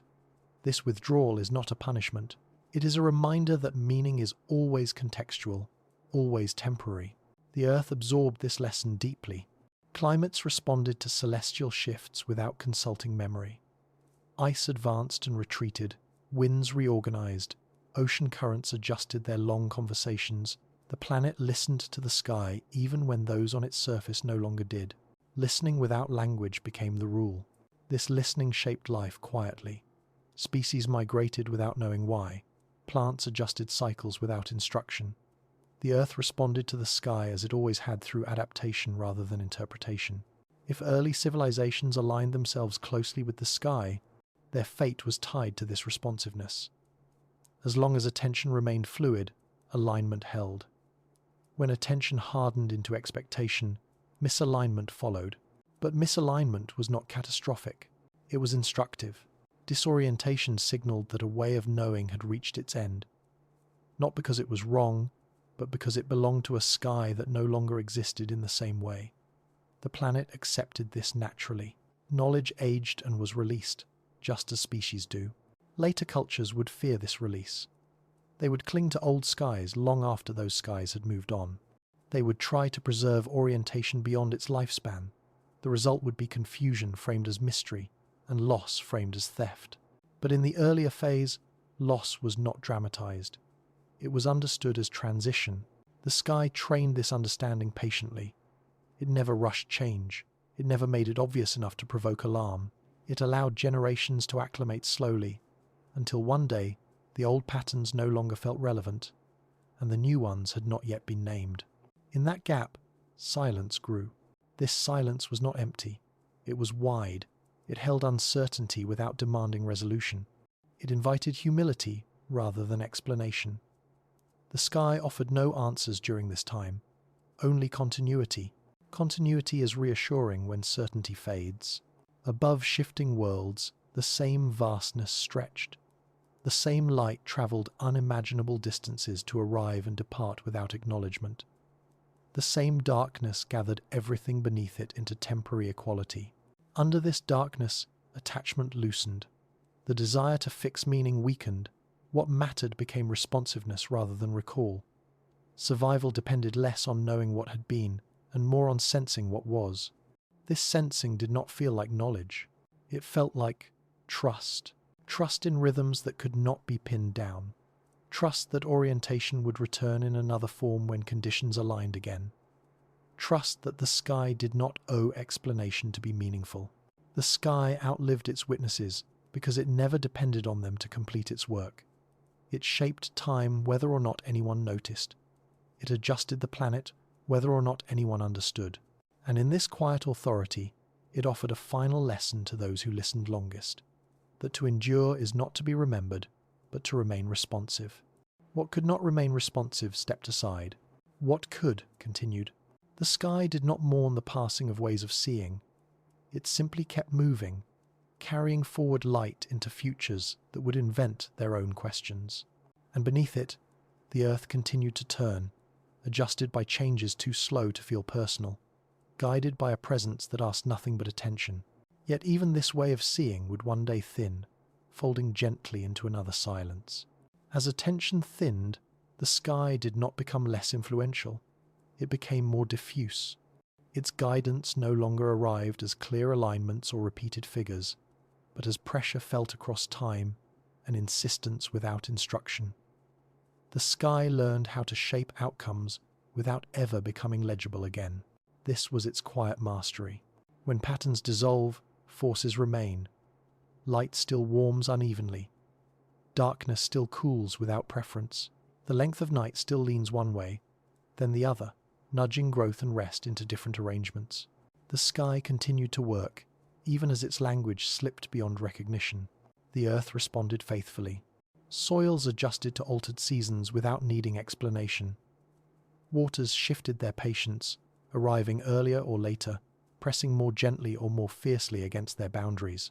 Life adapted not because it understood, but because it listened in the only way it could through response. This response did not require witnesses. The sky had outlived them, not by abandoning meaning, but by relocating it. Meaning no longer resided in interpretation. It resided in consequence, in what happened, rather than in what was known. This relocation was irreversible. Once meaning becomes consequence, it does not return easily to symbol. It resists being named. It spreads across systems rather than concentrating in stories. The sky accepted this spread completely. Those who once watched it carefully may have felt this change as a loss, a sense that something once intimate had grown distant. But distance was not absence. It was scale revealing itself. Scale humbles without effort. The sky did not withdraw to punish forgetfulness. It simply continued at its own pace, which had never been calibrated to attention in the first place. The intimacy that once existed was always temporary, a gift of alignment, not a contract. Alignment ends. Influence does not. As generations passed without clear celestial reference, the sky's presence became atmospheric rather than instructional. It set conditions rather than offering guidance. It shaped climates instead of calendars. It spoke through temperature gradients and wind paths, not through figures or cycles that could be memorized. The Earth translated these signals without language. Ice advanced. Ice retreated. Forests migrated. Deserts widened, then softened again. All of this occurred beneath the same sky that had once been read like a companion. The difference was not in the sky itself, but in the mode of relationship. The sky had moved from dialogue to background. Background is not lesser. It is foundational. When something becomes background, it no longer competes for attention. It sets the stage on which everything else must adapt. The sky became this stage fully, allowing life to orient itself indirectly through gradients and tendencies rather than direct cues. This indirect orientation proved more durable. Direct knowledge can be lost in a generation. Indirect conditioning persists across epochs. By shaping conditions rather than meanings, the sky ensured its influence would survive every forgetting. The Earth accepted this arrangement gratefully. It prefers forces that do not require interpretation. It responds best to pressures that arrive consistently, without instruction. Under this regime, the sky's role deepened. It became less visible but more decisive. Its slow changes accumulated into tectonic consequence. Sea levels responded. Atmospheric compositions shifted. Even the chemistry of living things adjusted quietly to new balances of light and darkness. These adjustments carried intelligence forward without naming it. If early civilizations once oriented themselves by the sky, their fading did not break this relationship. It transformed it. What had been conscious alignment became unconscious adaptation. The sky did not lose its witnesses. It gained inheritors who no longer knew what they were inheriting. Inheritance without awareness is powerful. It shapes behavior without debate. It guides without resistance. It persists even when stories contradict it. The sky ensured this by removing itself from story entirely. Later cultures would invent new heavens, new meanings, new certainties. They would redraw the sky repeatedly, convinced they were restoring lost intimacy. But the sky remained indifferent to these efforts. It continued its deeper work, shaping the earth beneath all interpretations equally. Because the sky does not argue with meaning, it outlasts it. This outlasting is not triumph. It is simply continuity expressed at scale. The sky does not survive because it is stronger. It survives because it does not need to be remembered to matter. Under its vastness, civilizations rise and thin. Knowledge condenses and disperses. Attention flares briefly, then dims. The sky receives all of this without alteration. And in doing so, it teaches the final quiet lesson of this chapter, that the most enduring influences are those that do not depend on recognition. What is seen can be misread. What is named can be contested. What operates as conditioned simply continues. The sky became conditioned fully. It stepped beyond witness, beyond dialogue, beyond memory. It shaped futures without ever appearing in them as explanation. And the earth, turning faithfully beneath it, adjusted again and again, carrying forward life that no longer needed to know why the sky mattered, only that it did. And still the sky moved on, preparing another silence beyond even this. In the far stretch of time where memory thins into instinct, the sky becomes something quieter still, not guide, not teacher, simply presence so consistent it no longer feels external. The earth carries it the way lungs carry air, unnoticed until altered, essential without ceremony. This is where the sky finally releases its last obligation to be seen. Its movements continue, vast and patient, but no longer seek alignment with attention. Stars drift beyond inherited stories. Seasons lean into new balances. Light arrives at familiar places in unfamiliar ways. Nothing announces the change. Nothing explains it. Explanation is no longer needed. The sky has finished being a reference. It has become a condition so fundamental that life beneath it cannot step outside its influence even to name it. The witness dissolves. The witnessed remains. This is how endurance completes itself. What outlives its observers does not do so by clinging to meaning. It survives by becoming infrastructure. The sky becomes the silent architecture within which all stories must exist, whether or not they acknowledge it. The earth accepts this fully. It adjusts its chemistry, its cycles, its long negotiations between heat and cold without commentary. Oceans rise and fall in response to pressures written far above them. Winds redraw familiar routes. None of this asks permission from memory. Memory, at this scale, is inefficient. So, the sky lets memory go. What once required observation now requires only response. The planet responds automatically, with a fluency refined over billions of years. There is no loss in this transition, only efficiency. The sky has simplified its role by making itself unavoidable. Unavoidable does not mean visible. It means inescapable. Even when no one looks up, the sky continues to decide which forms thrive and which thin away.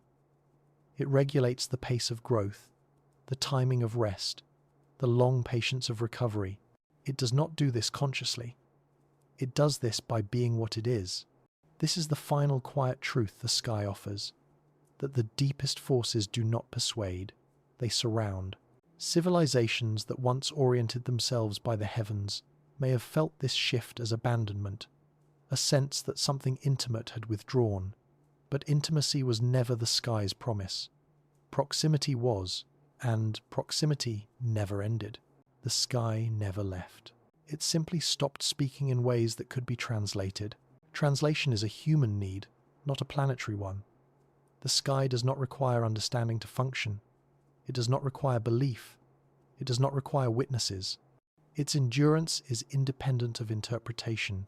This independence is what allowed it to outlive every civilization that ever tried to hold it still. Those civilizations are gone now, thinned into sediment, myth, absence. Their names no longer rise with the stars they once followed. Their stories have folded into dust and deep water. The sky carries none of this as loss. It carries only motion. And motion, when extended long enough, becomes calm. The calm of the sky is not stillness. It is balance maintained across unimaginable spans.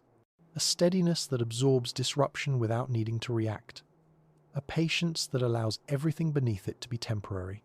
Under this calm, the earth learned to endure forgetting. It learned that knowledge could vanish without threatening continuity.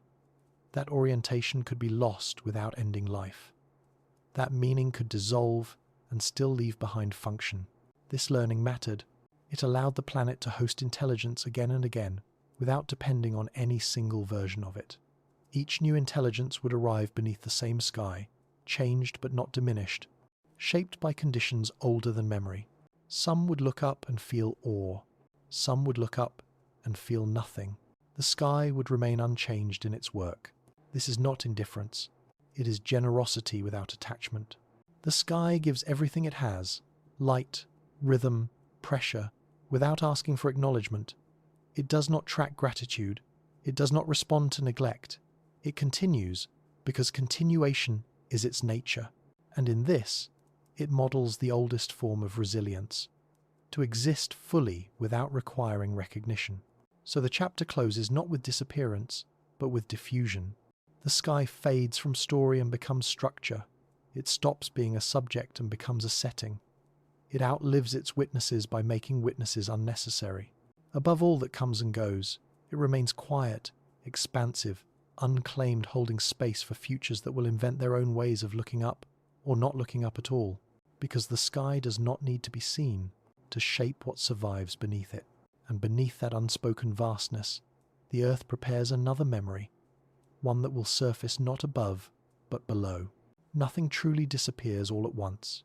What fades does so gradually, like breath thinning in cold air, like sound absorbed by distance. Extinction, in the planet's long understanding, is not a scream. It is an edit, a careful removal of excess lines, so the remaining story can continue to breathe. The earth learned this early. Long before names learned how to grieve, life arrived and departed in waves so slow they felt like stillness. Species rose into relevance, held it briefly, then loosened their grip. The planet did not mark these moments as failures. It treated them as revisions necessary, patient, unannounced. Extinction is not the opposite of life. It is the space life makes for itself. When conditions shift, the world does not argue. It adjusts. What no longer fits releases its hold, not out of weakness, but because persistence without alignment becomes strain. The Earth prefers strain to resolve quietly. Quiet resolution looks like thinning. Numbers reduce, habits soften. Presence becomes rare, then memory. No single moment declares the end. There is no ceremony. Only a gradual easing, as if the world itself exhales something it no longer needs to hold. This is how the editor works. Early intelligences may have understood this without naming it. They lived close enough to cycles to see that endings arrived gently when welcomed. A practice discontinued did not mean knowledge lost. It meant relevance completed. A species thinning did not mean meaning erased. It meant conditions had moved on. Meaning moves with conditions. The Earth does not archive every version of itself. It refines. It releases what constrains future possibility. This is not cruelty. It is generosity practiced at scale. Later cultures would struggle with this. They would treat extinction as tragedy alone, as theft of potential, as wound. They would try to preserve everything, fearing that loss anywhere meant loss everywhere. But the planet does not fear loss. It fears stagnation. Stagnation accumulates pressure. It narrows pathways. It makes adaptation costly. Extinction, when it arrives gently, clears corridors for movement. It edits without tearing pages. The earliest mass disappearances were not sudden. They unfolded across spans too long to alarm. As climates leaned, as chemistry shifted, some forms found themselves less welcome. They lingered, adjusted, then loosened and fell away. What remained reorganized. This reorganization was not chaotic. It followed opportunity. Vacant niches invited variation. New combinations tried themselves out. Most would not last long. A few would settle into relevance. The editor watched without preference. Preference would have limited the story. Extinction, seen this way, is not punishment. It is punctuation. A pause that allows the sentence to continue without suffocating itself under too many clauses. The Earth has edited itself countless times. Each edit leaves behind traces not of what was removed, but of what became possible afterward. These traces appear as bursts of diversification, as sudden resilience, as ecosystems that feel oddly balanced after long instability. Balance after loss is not contradiction. It is outcome. When something ends, it frees energy. Resources redistribute. Attention shifts. The system breathes again. Life, relieved of carrying what no longer fits, explores anew. This exploration is quiet. It does not announce intention. It unfolds as probability. If early civilizations rose and thinned without catastrophe, they may have recognized extinction as participation rather than defeat. A choice to step aside when alignment faltered. A willingness to become memory so that something else could arrive. This willingness is rare. Most intelligences cling.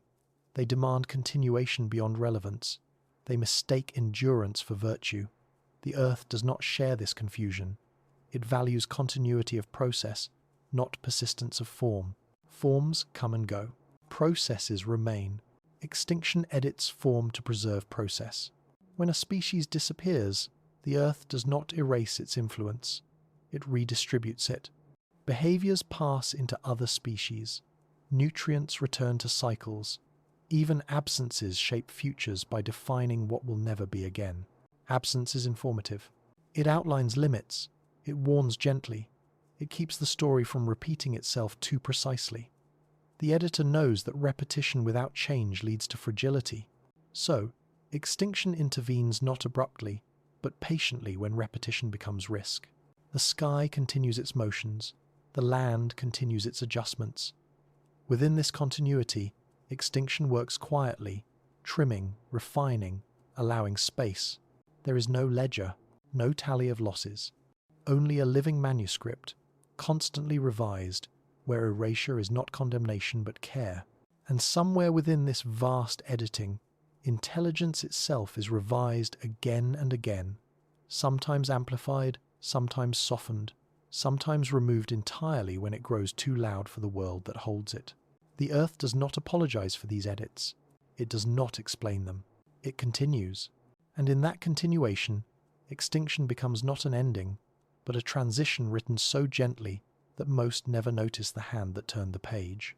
But the editor has not finished working. It never does. The editor works in margins most never read. It does not strike through loudly. It does not announce deletions. It thins ink until words grow translucent, then lets the page show through. What remains is not absence, but room space where the next sentence can breathe. The Earth learned this restraint early. It learned that erasing everything at once creates shock, and shock fractures systems that need time to rearrange. So extinction learned patience. It learned how to arrive like dusk, gradual enough that eyes adjust without panic. A species does not vanish suddenly in the planet's memory. It lingers as rarity, as a presence encountered less often, as a call heard farther apart. Each reduction is an invitation to adapt, offered again and again before the final silence arrives. Most life responds. It shifts behavior. It alters timing. It changes shape just enough to remain useful to the world that holds it. Only when these adjustments fail, when alignment cannot be found without distortion, does the editor complete its work. Even then, the completion is soft. A last generation lives unaware it is last. A final footprint fades without ceremony. The world continues without interruption. Interruption is expensive. Editing is economical. This economy allows the planet to keep experimenting, to test forms without committing to them forever, to explore intelligence, complexity, and beauty without being trapped by them when conditions change. Extinction protects this freedom. Without it, accumulation would suffocate possibility. The world would fill with forms optimized for past conditions, unable to release themselves when the future arrives differently. The editor prevents this crowding. It clears space before congestion becomes collapse. This is why extinction rarely arrives alone. It often accompanies change already underway, shifts in temperature, chemistry, pressure. It does not initiate disruption. It responds to it, ensuring the response does not become brittle. Brittleness breaks systems suddenly. Flexibility lets them bend. The editor favors flexibility. When forms grow rigid, over-specialized, over-dependent, over-attached, they resist adjustment. They demand the world remain as it was. The Earth cannot promise this. So, extinction intervenes gently, removing rigidity piece by piece until movement returns. This removal is not moral. It is mechanical. The planet does not judge what disappears. It does not weigh worth. It evaluates fit. What fits remains. What does not loosens and falls away. The editor's hand is guided by compatibility, not sentiment. Sentiment arrives later, with memory. Memory struggles with this process. It wants to hold what once existed, to imagine it might have continued under different circumstances. But circumstances are never static. The Earth edits because circumstances drift. Drift is inevitable. As continents move, as atmospheres evolve, as skies tilt and oceans rearrange, the world continuously rewrites the conditions of life. Extinction ensures that life's cast adjusts accordingly, without demanding impossible continuity. In this sense, extinction is not destruction. It is recalibration. Early life learned this through repetition. Forms rose, spread, then thinned. Each thinning released energy back into the system. Nutrients cycled. New strategies emerged. Complexity did not march forward in a straight line. It pulsed. Pulses are easier to sustain than climbs. The editor understands this rhythm. It times its interventions to the planet's breathing. When systems inhale too much biomass, too much specialization, too much dominance, extinction exhales gently, restoring balance without shock. This breathing is not synchronized to human time. It unfolds over thousands, sometimes millions, of years. Within such spans, disappearance feels natural, almost courteous. No single generation carries the weight of loss alone. This is mercy at planetary scale. Later intelligences would experience extinction differently. They would compress time, accelerate change, force edits to happen faster than systems could adjust. These edits would feel violent, abrupt, traumatic, but the editor itself had not changed. The pace had. When change accelerates beyond patience, even gentle editing feels harsh. But this harshness is not intent. It is mismatch between tempo and tolerance. The Earth prefers slow edits. It prefers to let systems prepare for absence before absence arrives. This preparation is invisible. It happens through redundancy, diversity, overlap. When one form begins to fade, others are already learning to take its place. This is why extinction rarely empties the world. It redistributes. What vanishes leaves behind opportunity. Empty niches invite experimentation. New forms try themselves out. Most fail quickly. A few persist. The editor watches without attachment. Attachment would bias the story. If intelligence arises within this system, it too is subject to editing. Not as punishment, but as calibration. When intelligence aligns with planetary rhythms, it flourishes. When it resists them, it strains the system. Strain triggers revision. The editor does not single out intelligence as special. It treats it as another form remarkable, complex, but not exempt. This impartiality is unsettling to those who believe awareness confers immunity. It does not. Awareness only offers choice. Alignment determines outcome. The Earth has edited intelligence before. It may do so again. Not because intelligence is wrong, but because no single expression of it is final. Each version explores a possibility. When that possibility closes, the editor moves on. This movement is not finality. It is continuation under new constraints. Extinction, then, is not the end of meaning. It is meaning redistributed into different forms, different strategies, different futures. What disappears contributes to what arrives, even if the connection is never recognized. Ash becomes soil, absence becomes opening, silence becomes invitation. The editor works quietly, confident that life will respond. It always has. And as long as the planet continues to change, and it always will, the editor will continue to refine the story, line by line, breath by breath, without ever needing to announce its presence. Because what ends gently leaves the world ready for what comes next. When absence settles long enough, it begins to teach. Not loudly, not through warning, but through changed conditions that ask new questions of what remains. The editor understands that removal alone is not enough. What follows matters more. After thinning, the world must be allowed to reorganize without pressure. Space must remain open, long enough for possibility to test itself. This testing is quiet. Seeds fall where they have never fallen before. Behaviors drift into unfamiliar combinations. Forms experiment at the margins, unsure whether the world will accept them. Most attempts dissolve quickly, leaving no record. A few linger, finding alignment where none existed before. The editor does not intervene here. It watches. Watching, at this scale, is not attention. It is allowance. The Earth allows variation to try itself without expectation. It does not reward novelty for its own sake. It rewards fit. What fits stays. What does not loosens. This process repeats endlessly. Each extinction leaves behind a slightly altered world, subtly different chemistry, new balances of light and shade, changed flows of energy. These differences accumulate. They shape what is possible next. The editor does not aim for improvement. It aims for continuity.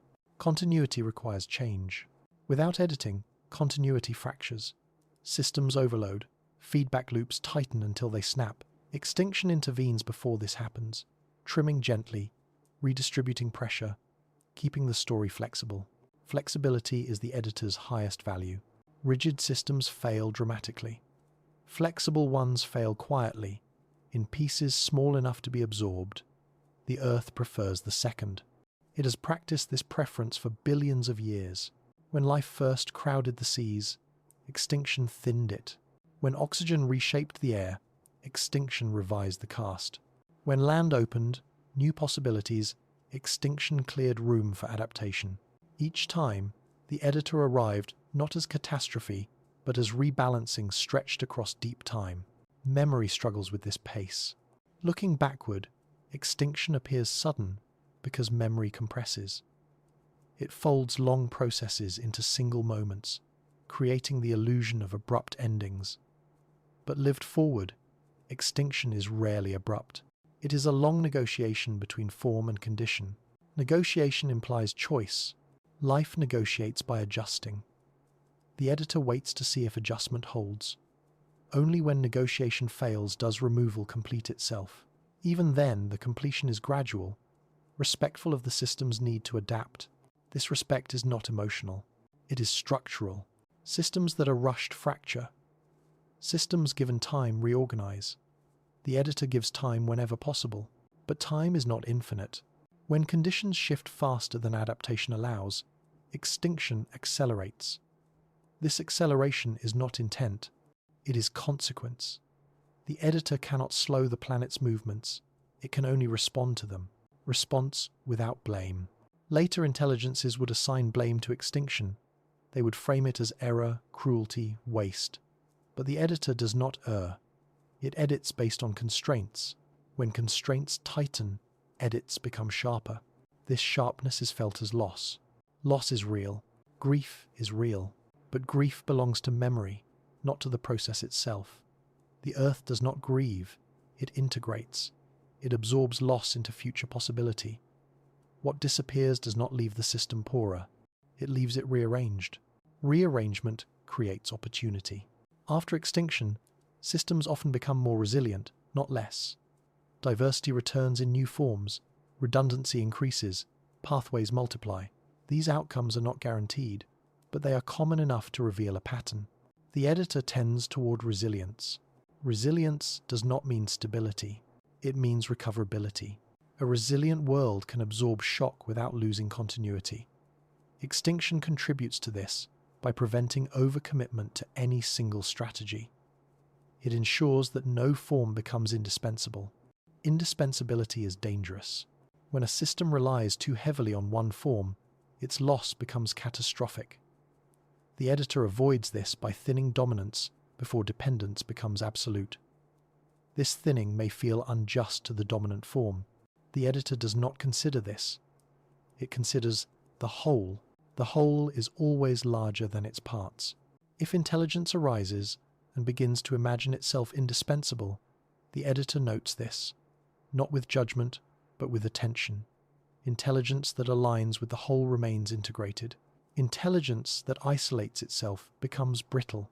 Brittleness invites editing. This does not mean intelligence must vanish. It means it must remain adaptable, willing to loosen, willing to share relevance, willing to end versions of itself that no longer fit. Endings within continuity. The editor prefers these internal extinctions, changes of behavior, abandonment of harmful practices, to release of outdated forms. When these occur, larger extinctions are often unnecessary. Systems correct themselves gently. When they do not, the editor intervenes more broadly. This is not punishment. It is preservation of possibility. The earth does not aim to save every story. It aims to keep the book open. Extinction edits chapters, so the narrative does not collapse under its own weight. This is why endings are never truly final.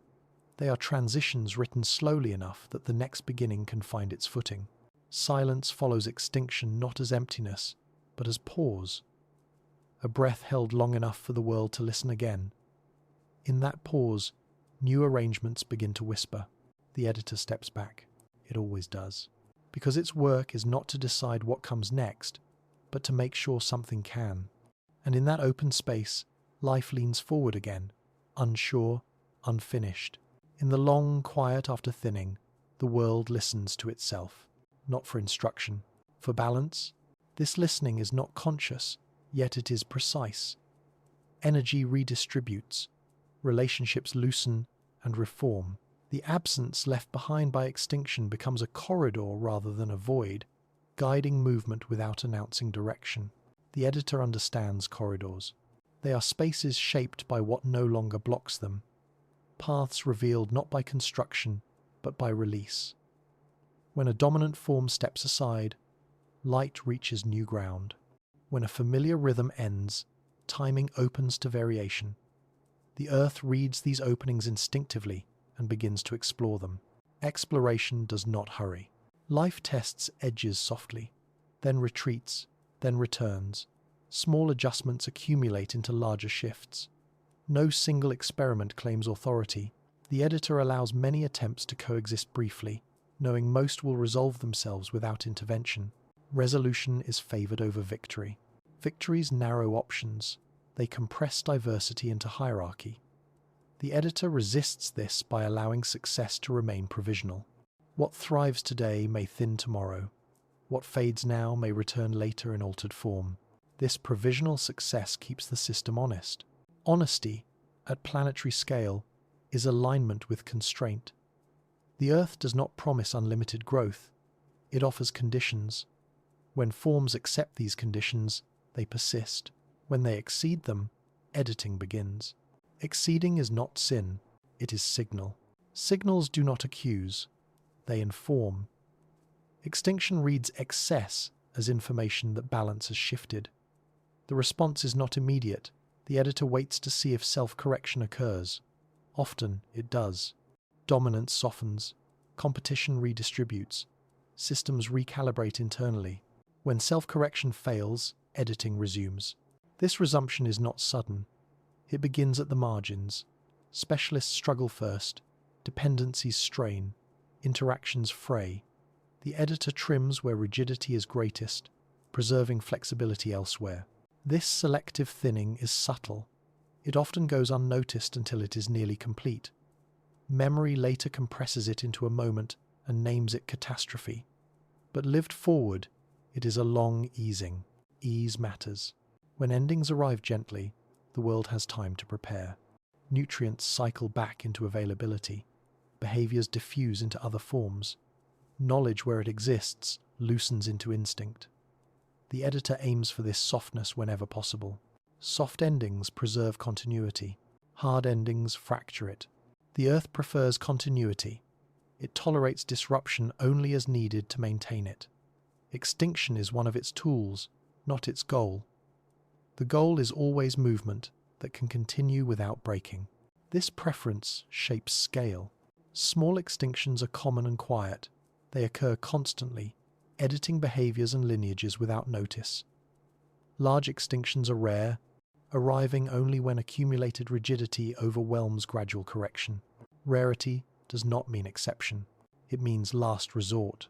When the editor escalates, it does so because flexibility has been exhausted. Systems have narrowed too far. Options have closed. Editing must open space quickly enough to prevent collapse of the whole. Even then, the editor does not erase everything. It preserves scaffolding forms and processes capable of rebuilding. It leaves behind survivors not as reward, but as seeds. Seeds do not know why they survive. They simply respond. After major thinning, the world feels empty for a time. This emptiness is deceptive. It is rich with potential. With fewer constraints, variation accelerates. Novel strategies emerge. The editor watches patiently, knowing that abundance will return differently. Different is the point. Repetition without revision leads to fragility. Extinction ensures revision. It refreshes the system's capacity to adapt by preventing it from becoming trapped in its own successes.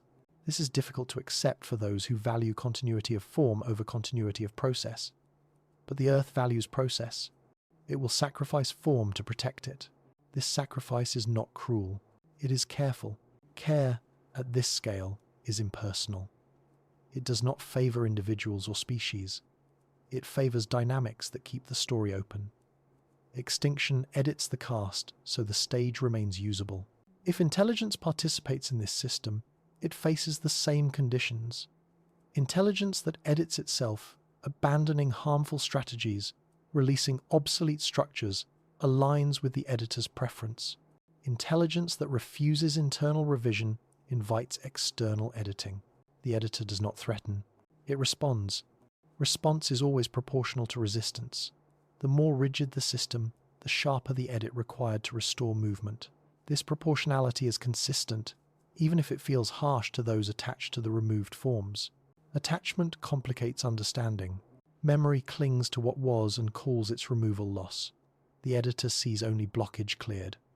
Both perspectives are real. They operate at different scales. At the human scale, extinction hurts. At the planetary scale, it helps. The Earth does not deny the hurt. It absorbs it into future conditions, allowing it to shape caution, humility, restraint. Pain becomes information. Grief becomes signal. These two are edited into the system, influencing what comes next. Nothing is wasted. Even endings that feel absolute feed beginnings unseen. Even silence holds instructions in the way it rearranges attention. The editor knows this. It trusts the system to respond.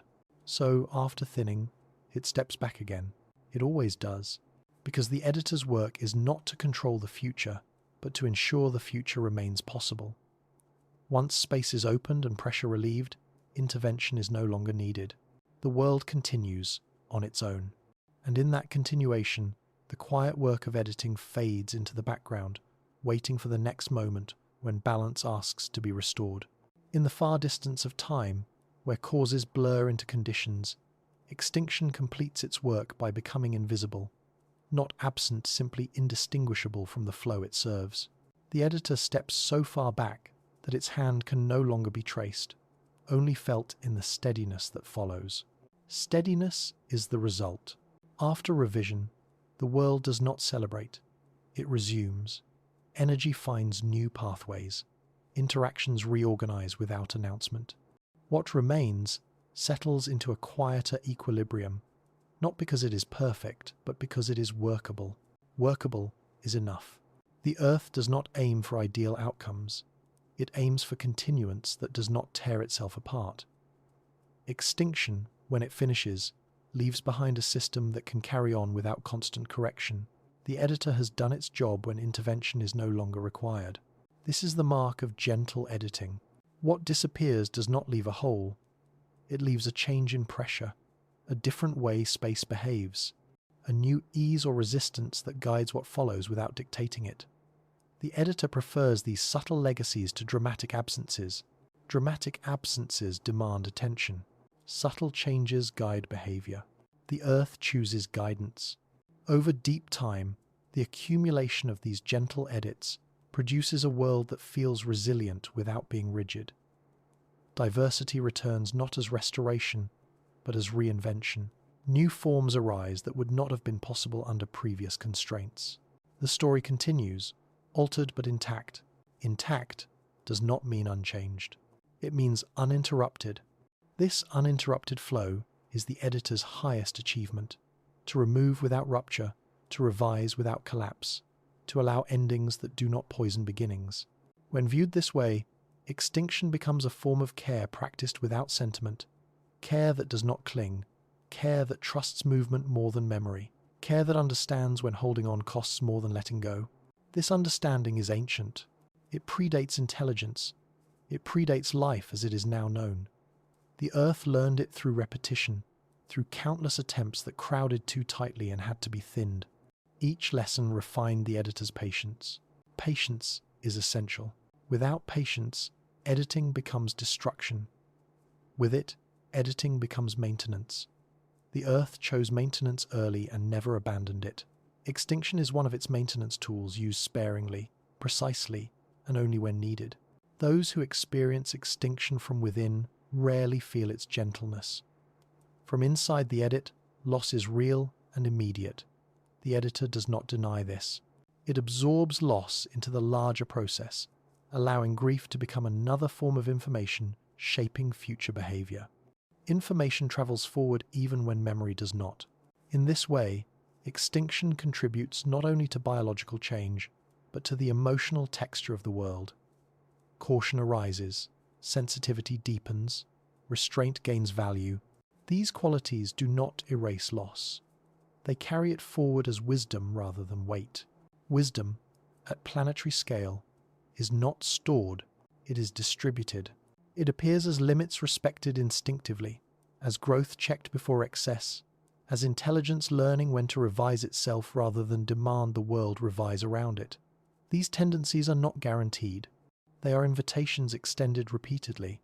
Extinction extends them by example.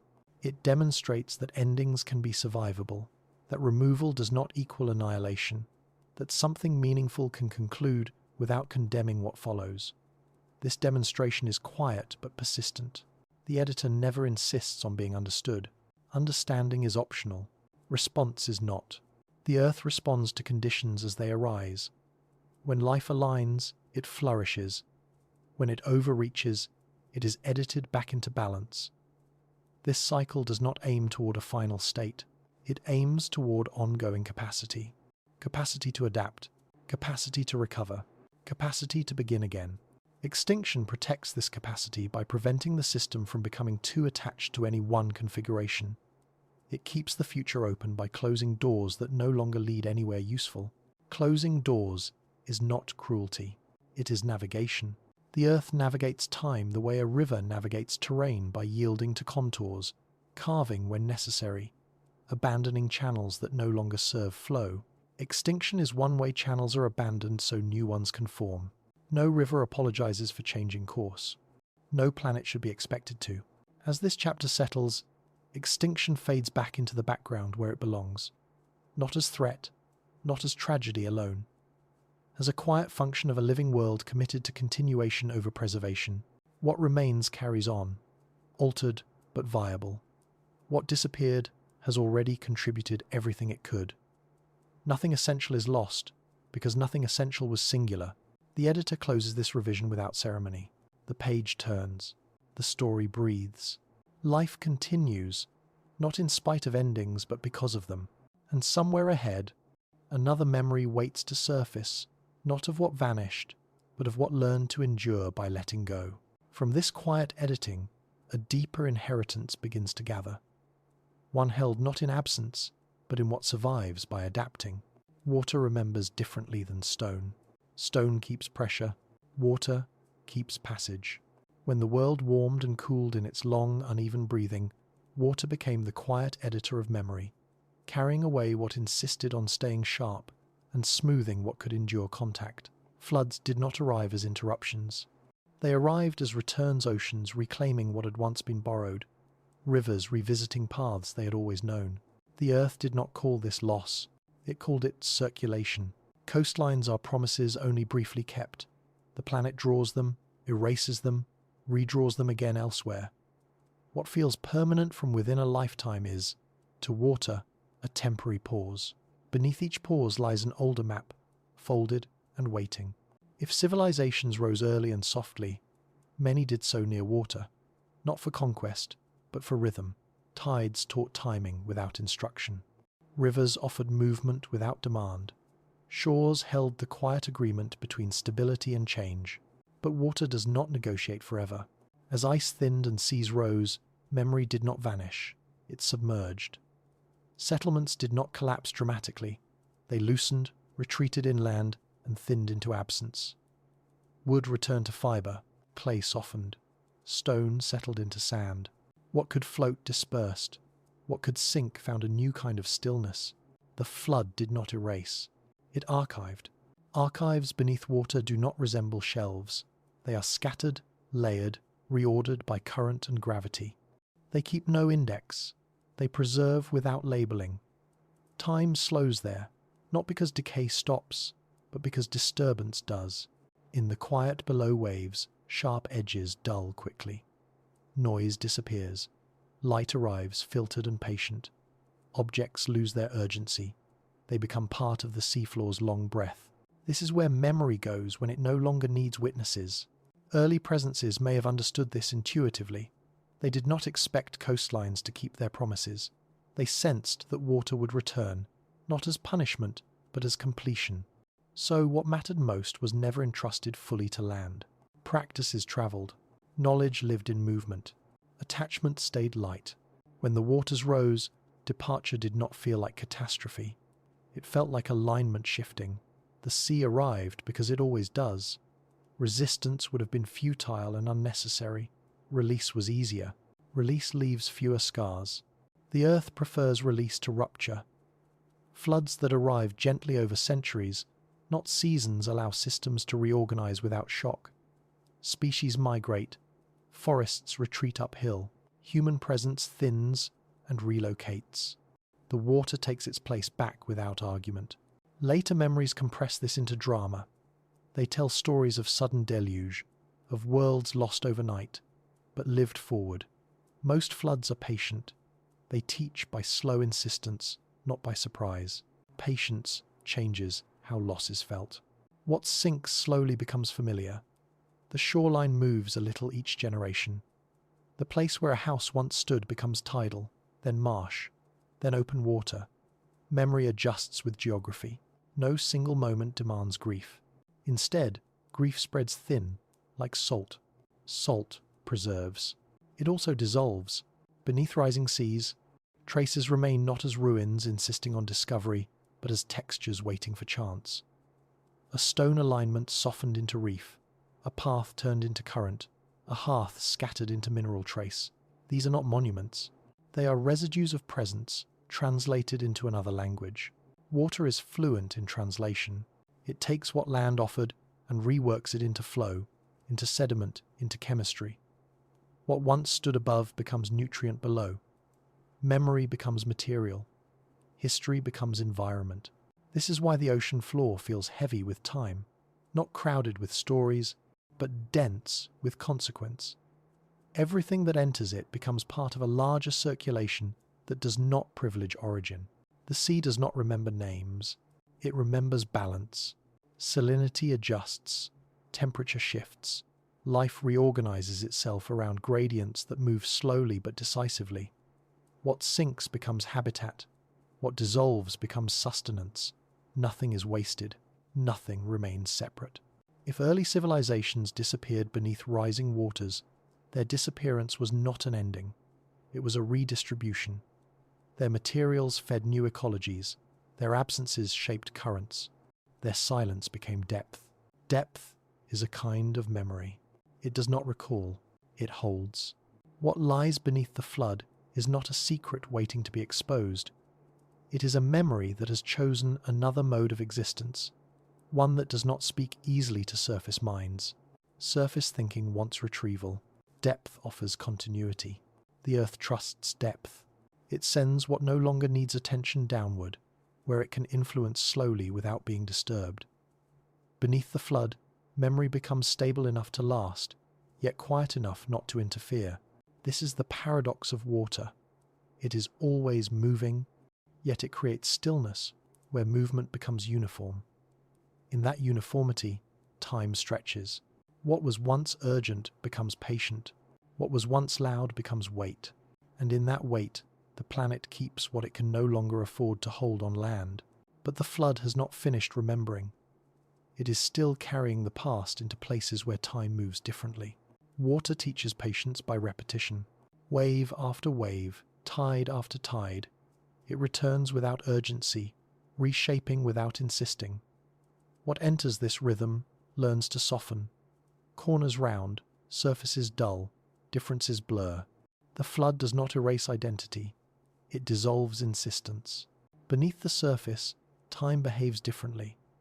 It stretches, not because nothing happens, but because everything happens evenly. Disturbance arrives diluted. Heat spreads, cold settles, pressure equalizes. In this steadiness, memory loses its edges and gains endurance. This is why the deep holds. What sinks into water does not need protection. It is sheltered by uniformity. Light thins into blue, then into absence. Sound travels farther but softer. Motion becomes current rather than impact. The flood creates a chamber where time is allowed to continue without interruption. Early presences may have sensed this chamber intuitively. They understood that what mattered most would survive better as influence than as artifact. So they allowed water to take what no longer needed to be handled. They trusted the sea to keep what land could not. Trust in water requires humility. Water cannot be commanded. It can be guided briefly, resisted briefly, but it always returns to its larger pathways. Those who lived near it learned to read its moods without expecting obedience. Floods were not enemies. They were signals that a place had reached its pause. Pauses are not failures. They are transitions. When water rose into valleys and plains, it did so slowly enough for listening to occur. The land spoke first through dampness, then through salt, then through absence. Each stage invited adjustment. To stay too long was to misunderstand the invitation. Leaving, then, was not abandonment. It was response. As people withdrew, water settled into their places, filling rooms with current, covering floors with silt, lifting roofs into drift. What could not adapt broke apart and joined circulation. What could adapt became reef, became shelter, became part of a new system entirely. The flood edits gently. It removes sharp distinctions between inside and outside, between human and non-human, between intention and accident. Everything becomes part of a shared chemistry. Memory does not vanish. It is redistributed into conditions that shape life quietly. Consider the seafloor. It is not empty. It is layered with arrivals that never left. Wood reduced to fibre, stone to grain, metal to trace, bone to mineral. Each reduction slows until change becomes almost imperceptible. In this near stillness, influence persists. Influence is not story, it is effect. Currents alter when debris settles. Nutrients concentrate where structures break flow. Life clusters where roughness offers grip. These changes ripple outward, shaping ecosystems far beyond the original site. What was once local becomes planetary through circulation. Water carries memory as consequence. The Earth prefers this mode. Consequence does not require recollection. It operates regardless of attention. Beneath the flood, memory is freed from the burden of being known. It is allowed to matter without being seen. This freedom preserves. On land, memory competes with weather, with growth, with erosion accelerated by exposure. Beneath water, competition softens. Everything is equally subject to pressure and time. Survival is no longer about resistance, but about compatibility. Compatibility endures. If early civilizations dissolved beneath rising seas, their compatibility determined what remained influential. Practices that aligned with flow persisted as patterns. Those that resisted broke down into nutrients that fed new life. Either way, nothing was lost to the system. Loss is a surface concept. At depth, transformation replaces loss. Matter rearranges itself into forms that serve present conditions. The editor here is not extinction, but circulation. Water takes what has ended and offers it to what is beginning, without commentary. This offering is slow enough to be gentle. Gentleness matters when entire landscapes change. It allows continuity across shifts that would otherwise fracture memory. The flood does not announce endings. It blends them into beginnings until the distinction dissolves. Later minds, standing far from the water's patience, imagine catastrophe. They picture walls of water, sudden submersion, final moments. But the long floods that shaped the planet were rarely sudden. They were negotiations between ice and heat, between gravity and expansion. Negotiations favor compromise. Coastlines retreated step by step. Inland seas formed and thinned. Deltas reorganized themselves. Life moved with these changes, not because it planned to, but because remaining still no longer fit. Fitting is the measure. Water measures fit continuously. It tests structures with motion, chemistry, pressure. What fits becomes part of the seascape. What does not is broken down until it does. This testing never ends. It does not need to. Beneath the flood, memory is not curated. It is lived by other forms. Coral grows on stone that once marked paths. Fish shelter in shapes once arranged by hands. Algae feed on minerals once held in tools. The past participates without recognition. Participation without recognition is longevity. The Earth values this deeply. It allows memory to remain active without demanding preservation. Beneath water, the past is not frozen. It is metabolized. Metabolism keeps systems alive. As long as circulation continues, nothing truly ends. It changes state, speed, expression. The flood is one of the planet's most effective ways of ensuring this continuity. So what lies beneath the water is not a graveyard. It is a workshop, quiet, slow, indifferent to witness, It keeps the story moving when land becomes too crowded with its own memory. And still the waters rise and fall, carrying with them the accumulated weight of what once stood above, transforming it patiently into something the future can use. But deeper still, beyond even this circulation, another layer of remembering waits. As water settles into its long work, memory changes its posture. It no longer stands upright, asking to be recognized. It lies down. It becomes horizontal, spread across distances that resist ownership. In this posture, memory stops arguing with time and begins to cooperate with it. Cooperation is the deep language of the flood. Below the surface, nothing insists on sequence. There is no before or after in the way land remembers.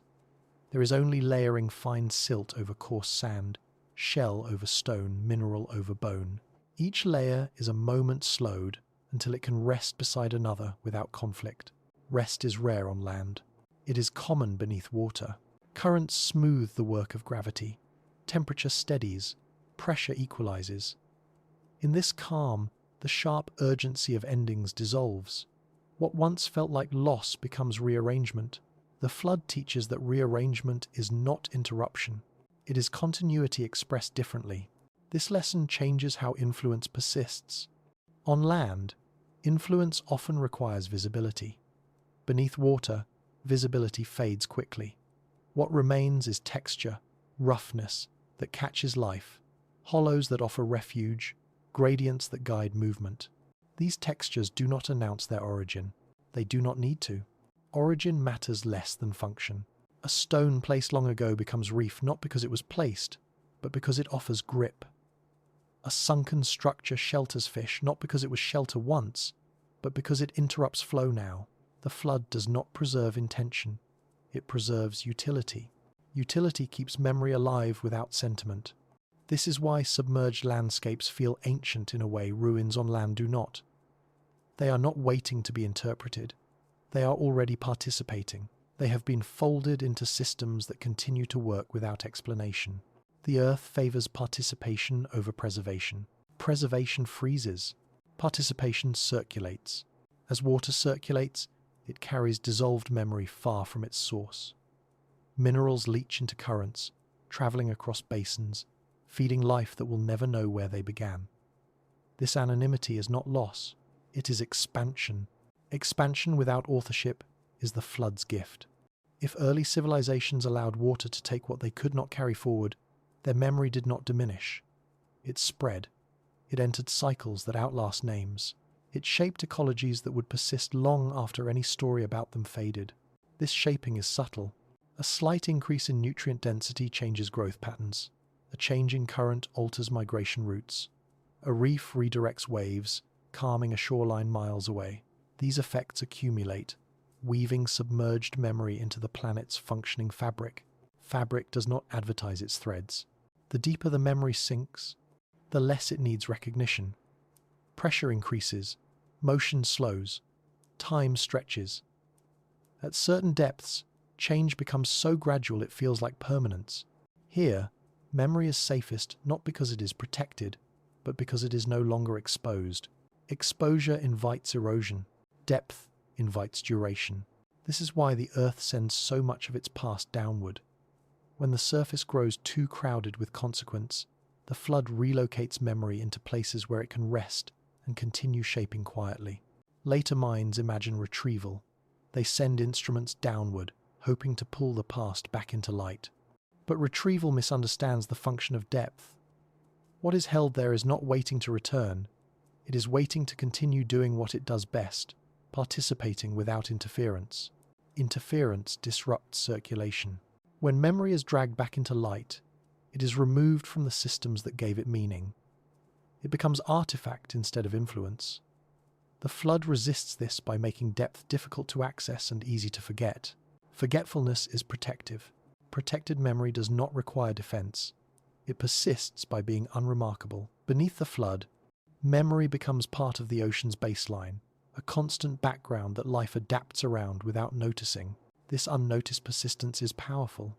It means the past continues to matter even when no one remembers it. It shapes the present invisibly, without demanding acknowledgement. It influences outcomes without narrating causes. The Earth trusts this mode deeply. When glaciers melt and seas rise again, the flood returns to its work. It collects what land has accumulated. It dissolves sharp boundaries. It blends histories into chemistry. Each cycle refreshes the depth with new layers of memory, thickening the archive without indexing it. This archive is not meant to be read. It is meant to function. Function is the highest form of remembrance at planetary scale. What functions continues. What does not is reworked until it does. Beneath the flood, even mistakes are useful. Structures built without regard for flow become obstacles that create habitat. Materials meant to last forever break down into nutrients. Resistance becomes contribution. Nothing is rejected outright. This generosity defines water's memory. It accepts everything, then decides nothing. It allows physics and chemistry to determine what remains influential. Personal intention dissolves. Systemic effect remains. Effect outlives intention. As centuries pass, layers deepen. The seafloor thickens with stories that have lost their edges. What was once distinct becomes blended. What was once specific becomes general. Memory approaches universality by shedding detail. Universality does not mean sameness. It means shared influence. Shared influence shapes futures more reliably than preserved detail. It allows new forms to emerge without being constrained by old narratives. It keeps the planet adaptable. The flood understands adaptation. It arrives when land grows rigid. It leaves when balance returns. It edits without judgment, redistributes without apology, and retreats without explanation. Its work is cyclical, not final. What lies beneath the flood is not finished. It is ongoing. It continues to change, slowly, steadily, beyond the reach of urgency. And as long as water moves, memory beneath it will continue to circulate, quietly shaping a world that no longer needs to remember why. Yet even beneath this depth, the planet keeps another remembrance, one not of water or stone, but of intelligence itself, waiting to surface in a different way. At certain depths, the ocean becomes less a place than a condition. Pressure smooths difference. Motion slows into long, even breaths. Here, memory no longer arrives as event or object, but as influence that has learned to rest. Rest does not mean stillness. It means equilibrium. In this equilibrium, the past does not press forward demanding recognition. It settles into the chemistry of water, into gradients of salt and heat, into currents that turn so slowly they feel eternal. The flood has finished carrying and begun holding. Holding is different from preserving. Preservation resists change. Holding accommodates it. Beneath the flood, accommodation becomes law. Everything that arrives is welcomed into the same negotiation pressure, against form, time against structure, circulation against insistence. What adapts remains. What resists is softened until it does. This softening is not erasure. It is translation without words. The Earth prefers translations that do not require literacy. The ocean provides this. It translates human presence into mineral trace, cultural edges into sediment, ambition into texture. It does so patiently, without assigning meaning, without favouring outcome. Meaning would only interfere. As memory descends, it loses the sharpness that once demanded attention. It becomes useful in quieter ways. A slight roughness in the seafloor alters flow enough to nourish life. A buried ridge redirects current, shaping climate far from its origin. These effects ripple outward, multiplied by time.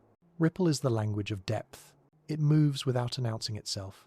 It spreads without asking permission. It carries consequence farther than story ever could. The flood understands this and trusts it. This trust allows the planet to release surface memory without fear. What is let go does not vanish. It migrates into deeper roles, influencing outcomes that surface minds may never trace back to origin. Tracing is unnecessary at this scale. The Earth is not interested in lineage. It is interested in balance. Beneath the flood, balance is maintained through constant, gentle negotiation between forces that never stop moving, only slow. Slow movement changes everything. When time stretches, urgency dissolves. What once felt essential becomes optional. What once felt catastrophic becomes adjustment.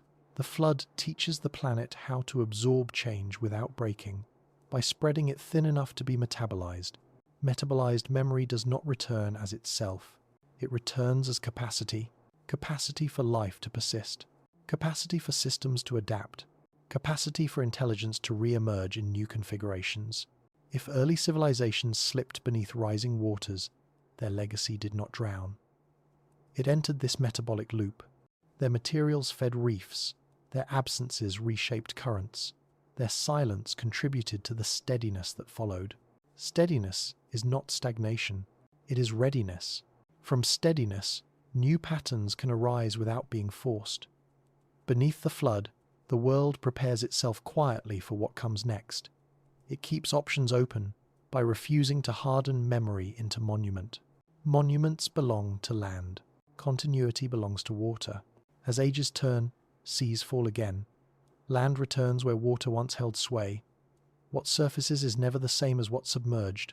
It carries traces, influences, altered chemistries that shape what can grow there now. This resurfacing is not restoration, it is recomposition. Land that emerges from long submersion feels different.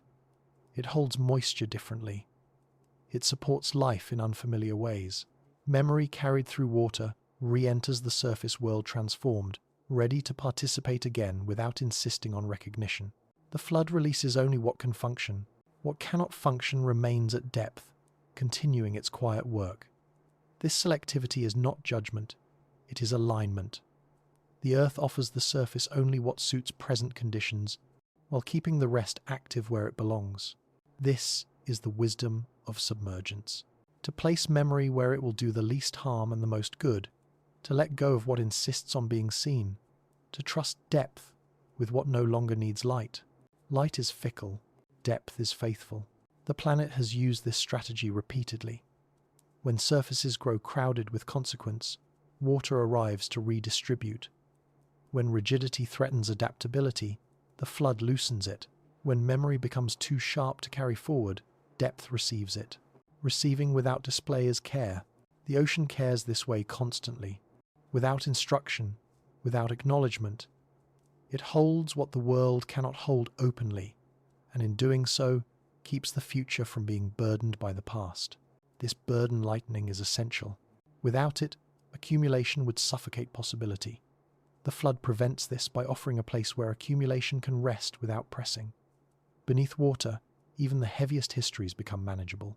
And as the planet turns, as ice returns and retreats, as seas rise and fall, this exchange continues surface to depth, depth to surface, maintaining a balance that does not depend on memory being visible.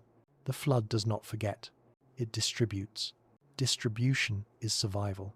And still, beneath this patient circulation, the earth prepares to release one final remembrance, one that does not lie below or above, but moves through everything that remains. At the deepest reach of water's patience, memory completes its transformation. It no longer resembles what entered. It no longer carries edges sharp enough to identify origin. It has become conditioned quiet, reliable, everywhere at once. Here, beneath the flood, memory stops being about the past. It becomes about readiness. Readiness for life, to continue without interruption. Readiness for change to arrive without rupture. Readiness for intelligence to emerge again, without carrying the full weight of what came before. This readiness is the ocean's final gift. When memory dissolves into condition, it stops asking to be carried. It stops demanding retrieval. It stops calling attention to itself. It begins to serve invisibly, shaping outcomes without narrating causes. The earth values this more than preservation. Preservation resists time. Condition collaborates with it. Beneath the flood, collaboration is unavoidable. Pressure enforces humility. Motion enforces compromise. Nothing remains rigid long enough to dominate. Everything learns to participate or soften. Participation ensures continuity. The materials of vanished worlds, stone, wood, bone, metal, ash, become indistinguishable contributors to a larger system. They influence chemistry, temperature, habitat, flow. Their individuality disappears. but their effect expands. Expansion without identity is how the planet keeps its memory usable. If identity remained intact, memory would accumulate as burden. By dissolving identity, the flood ensures that memory remains light enough to circulate indefinitely. What once mattered personally becomes useful systemically. This shift is not loss, it is maturation. As seas eventually retreat, as they always do, what returns to the surface is already altered by this deep collaboration. Land that re-emerges carries the imprint of submersion not as ruins, but as fertility, as altered structure, as changed possibility. New soils form, new ecologies assemble, new stories begin without reference to old ones. Yet nothing is entirely new.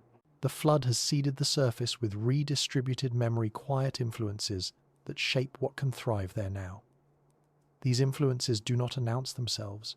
They feel like natural tendencies, like the land's own preferences. This is how the past continues without insisting. Civilizations that once stood where water now rests did not disappear into nothing. They entered circulation.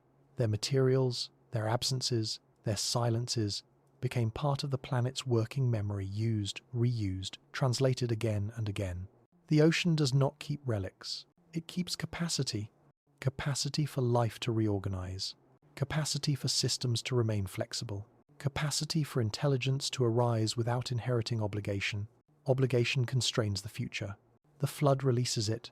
This release allows each new beginning to arrive lighter, unburdened by the need to resolve what came before. The Earth does not ask the future to explain the past. It asks it only to function. Function is the measure. Beneath the flood, memory is measured by what it enables, not by what it preserves. Does it nourish life? Does it stabilize systems? Does it keep pathways open? If yes, it remains active. If not, it continues dissolving until it does. This process never ends. Water continues to move. Pressure continues to equalize. Time continues to stretch. As long as these forces persist, memory beneath the flood will remain fluid, never fixed, never complete, never demanding attention. It will keep shaping the world quietly, long after surface stories forget it exists. This is why the deepest histories are the least visible. They are not hidden. They are integrated. Integration does not announce itself. It feels like inevitability, like conditions that simply are. The flood ensures this inevitability by removing the sharpness of memory before it can harden into constraint. Constraint limits possibility. The Earth avoids it wherever it can. So when waters rise, when coastlines shift, when familiar ground slips away, it is not only land that moves. Memory relocates, weight redistributes. The world lightens itself for what comes next. This lightening is not mercy. It is maintenance. Maintenance of a planet that intends to continue long after any single story ends. Maintenance of a system that values adaptability over attachment, circulation over preservation, condition over recollection. Beneath the flood, the Earth practices this maintenance endlessly, without witness, without interruption. And when the waters finally pull back, as they always do, what remains is not the past returned, but the future made possible. The flood does not give memory back unchanged. It gives it back useful, useful enough to nourish new life, useful enough to shape new intelligence, useful enough to allow another chapter to begin without being crushed by the last. So the chapter settles here, not in stillness, but in motion slowed to patience. Memory continues to circulate, deep and quiet, doing its work without ever asking to be known.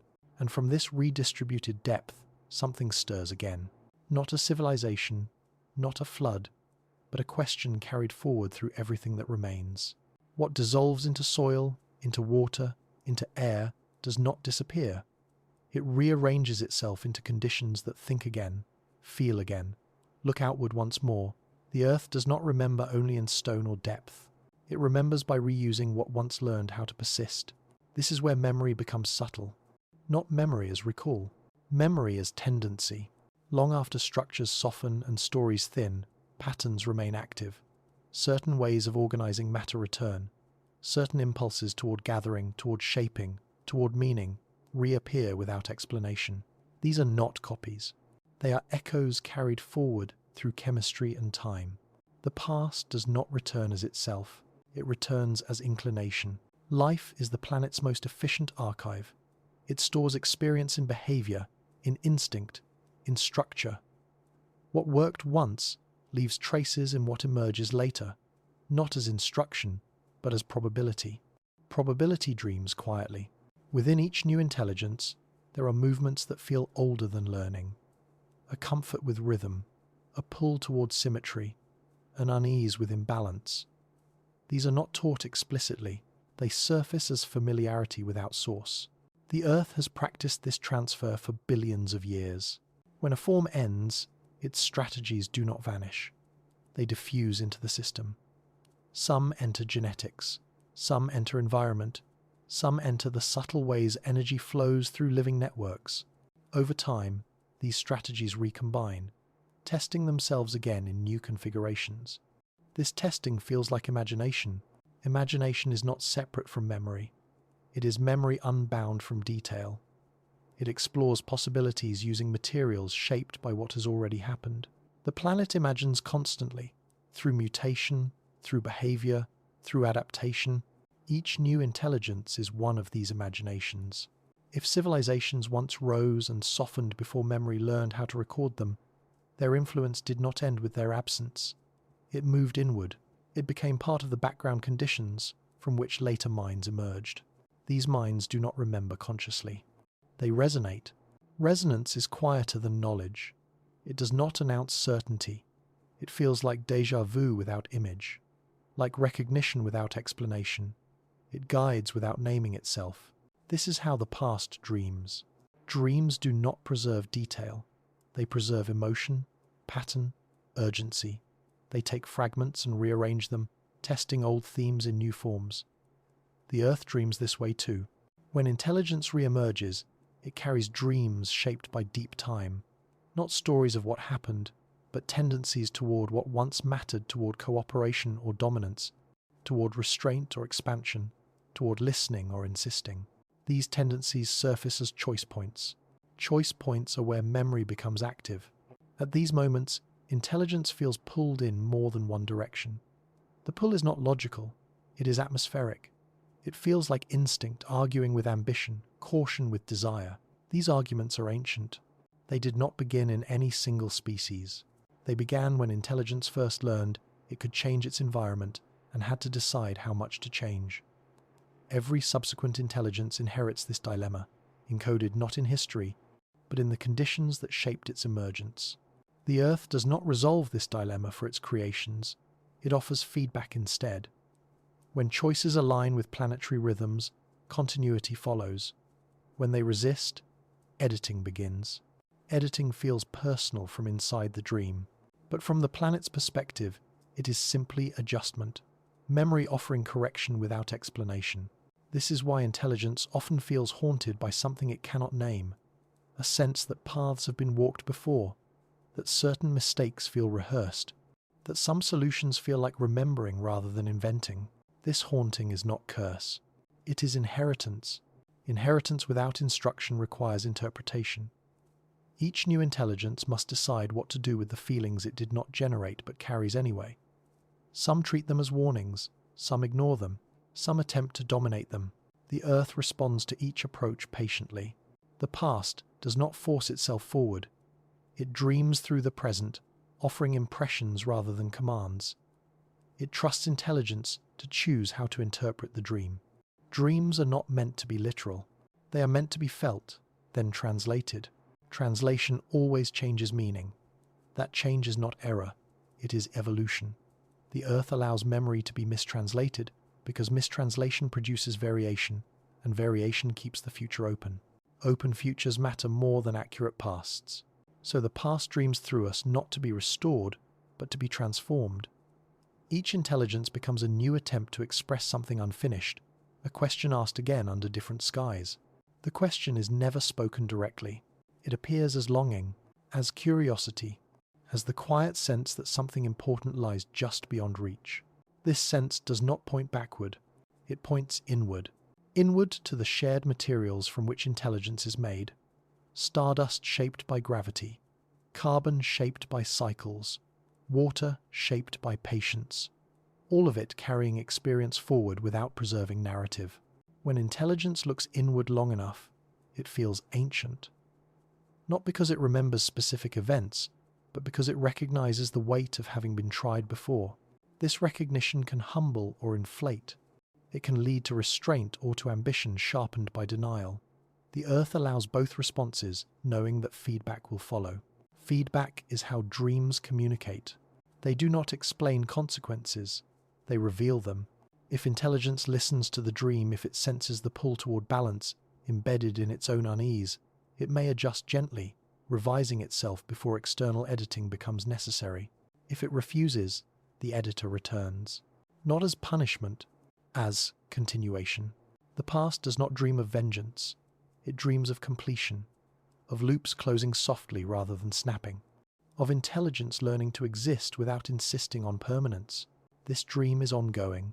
It moves through species, through cultures, through moments of awareness that flicker briefly, then pass on their influence without instruction. The earth does not ask these dreams to be remembered accurately. It asks only that they be allowed to influence what comes next. Influence is enough.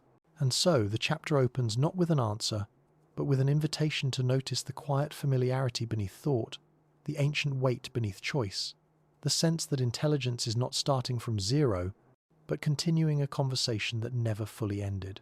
And as this dream deepens, another layer of remembering begins to surface, one that will not stay within us, but will look outward again, toward what waits beyond thought. Dreams do not arrive fully formed, they seep. They enter awareness sideways, disguised as intuition, as hesitation, as a feeling that something matters before knowing why. The earth has learned to use this subtlety. Direct memory would overwhelm. Indirect memory guides. Guidance does not insist. Within each mind that awakens, there are rhythms that feel older than thought. A tendency to organize space. A desire to mark time. A discomfort when balance is broken too sharply. These impulses are not instructions handed down intact. They are residues of solutions that once worked well enough to continue. The past does not store answers. It stores pressures. Pressures shape response. They nudge behavior without naming consequence. They feel like preferences, like instincts that arise without lineage. In this way, the earth allows experience to travel forward without requiring belief. Belief is fragile. Tendency is durable. When intelligence encounters novelty, it does not begin from nothing. It begins from a field already tilted by deep time. Certain options feel easier to reach. Certain paths feel heavier. These sensations are not moral. They are mechanical, the result of long exposure to what endures and what fractures. This is how dreaming becomes practical. The earth does not whisper stories. It whispers constraints. Within those constraints, imagination plays. It tests forms, relationships, tools. Most attempts dissolve. A few settle into relevance. The dream continues by allowing failure to teach quietly. Failure is informative when it does not punish. Punishment closes futures. Information opens them. The earth prefers information. It delivers it through consequence rather than command. When intelligence moves against underlying pressures, resistance increases. When it moves with them, systems loosen. This loosening feels like harmony. Harmony is not agreement. It is compatibility. Compatibility allows difference to persist without conflict. It does not require sameness. The dream of the past favors this outcome because it preserves options. Where options narrow, editing resumes. Editing arrives first inside the dream. A sense of unease precedes external correction. A quiet recognition that something is misaligned.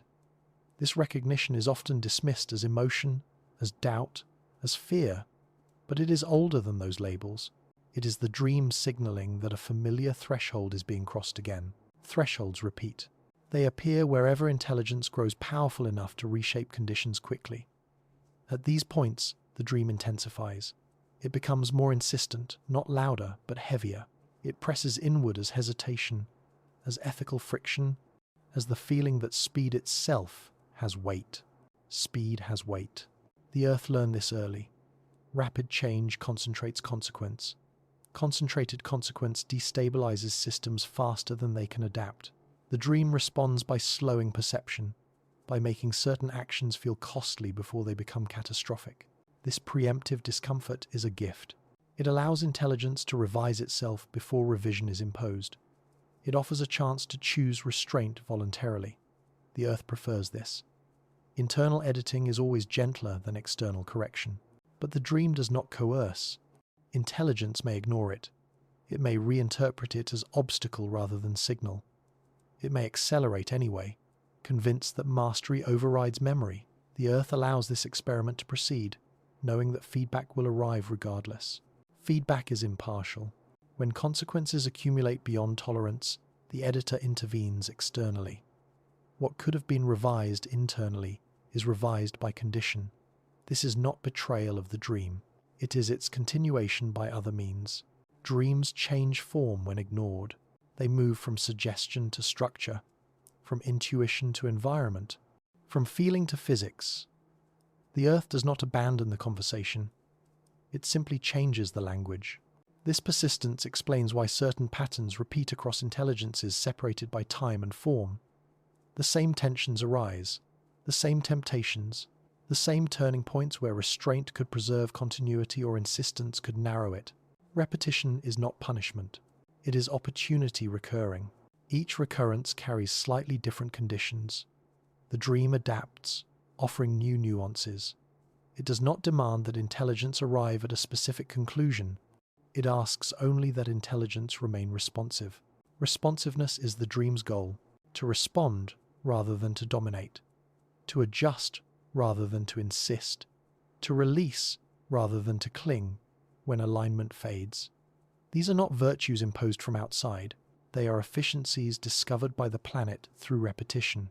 Efficiency keeps systems alive. The dream embeds this efficiency as feeling rather than rule. Rules invite rebellion. Feelings invite interpretation. Interpretation allows adaptation. The Earth chooses the softer path because it scales. As intelligence matures, the dream grows quieter, not because it weakens, but because it integrates. What was once felt as hesitation becomes habit. What was once doubt becomes design. The dream recedes into background condition. Background conditions guide without argument.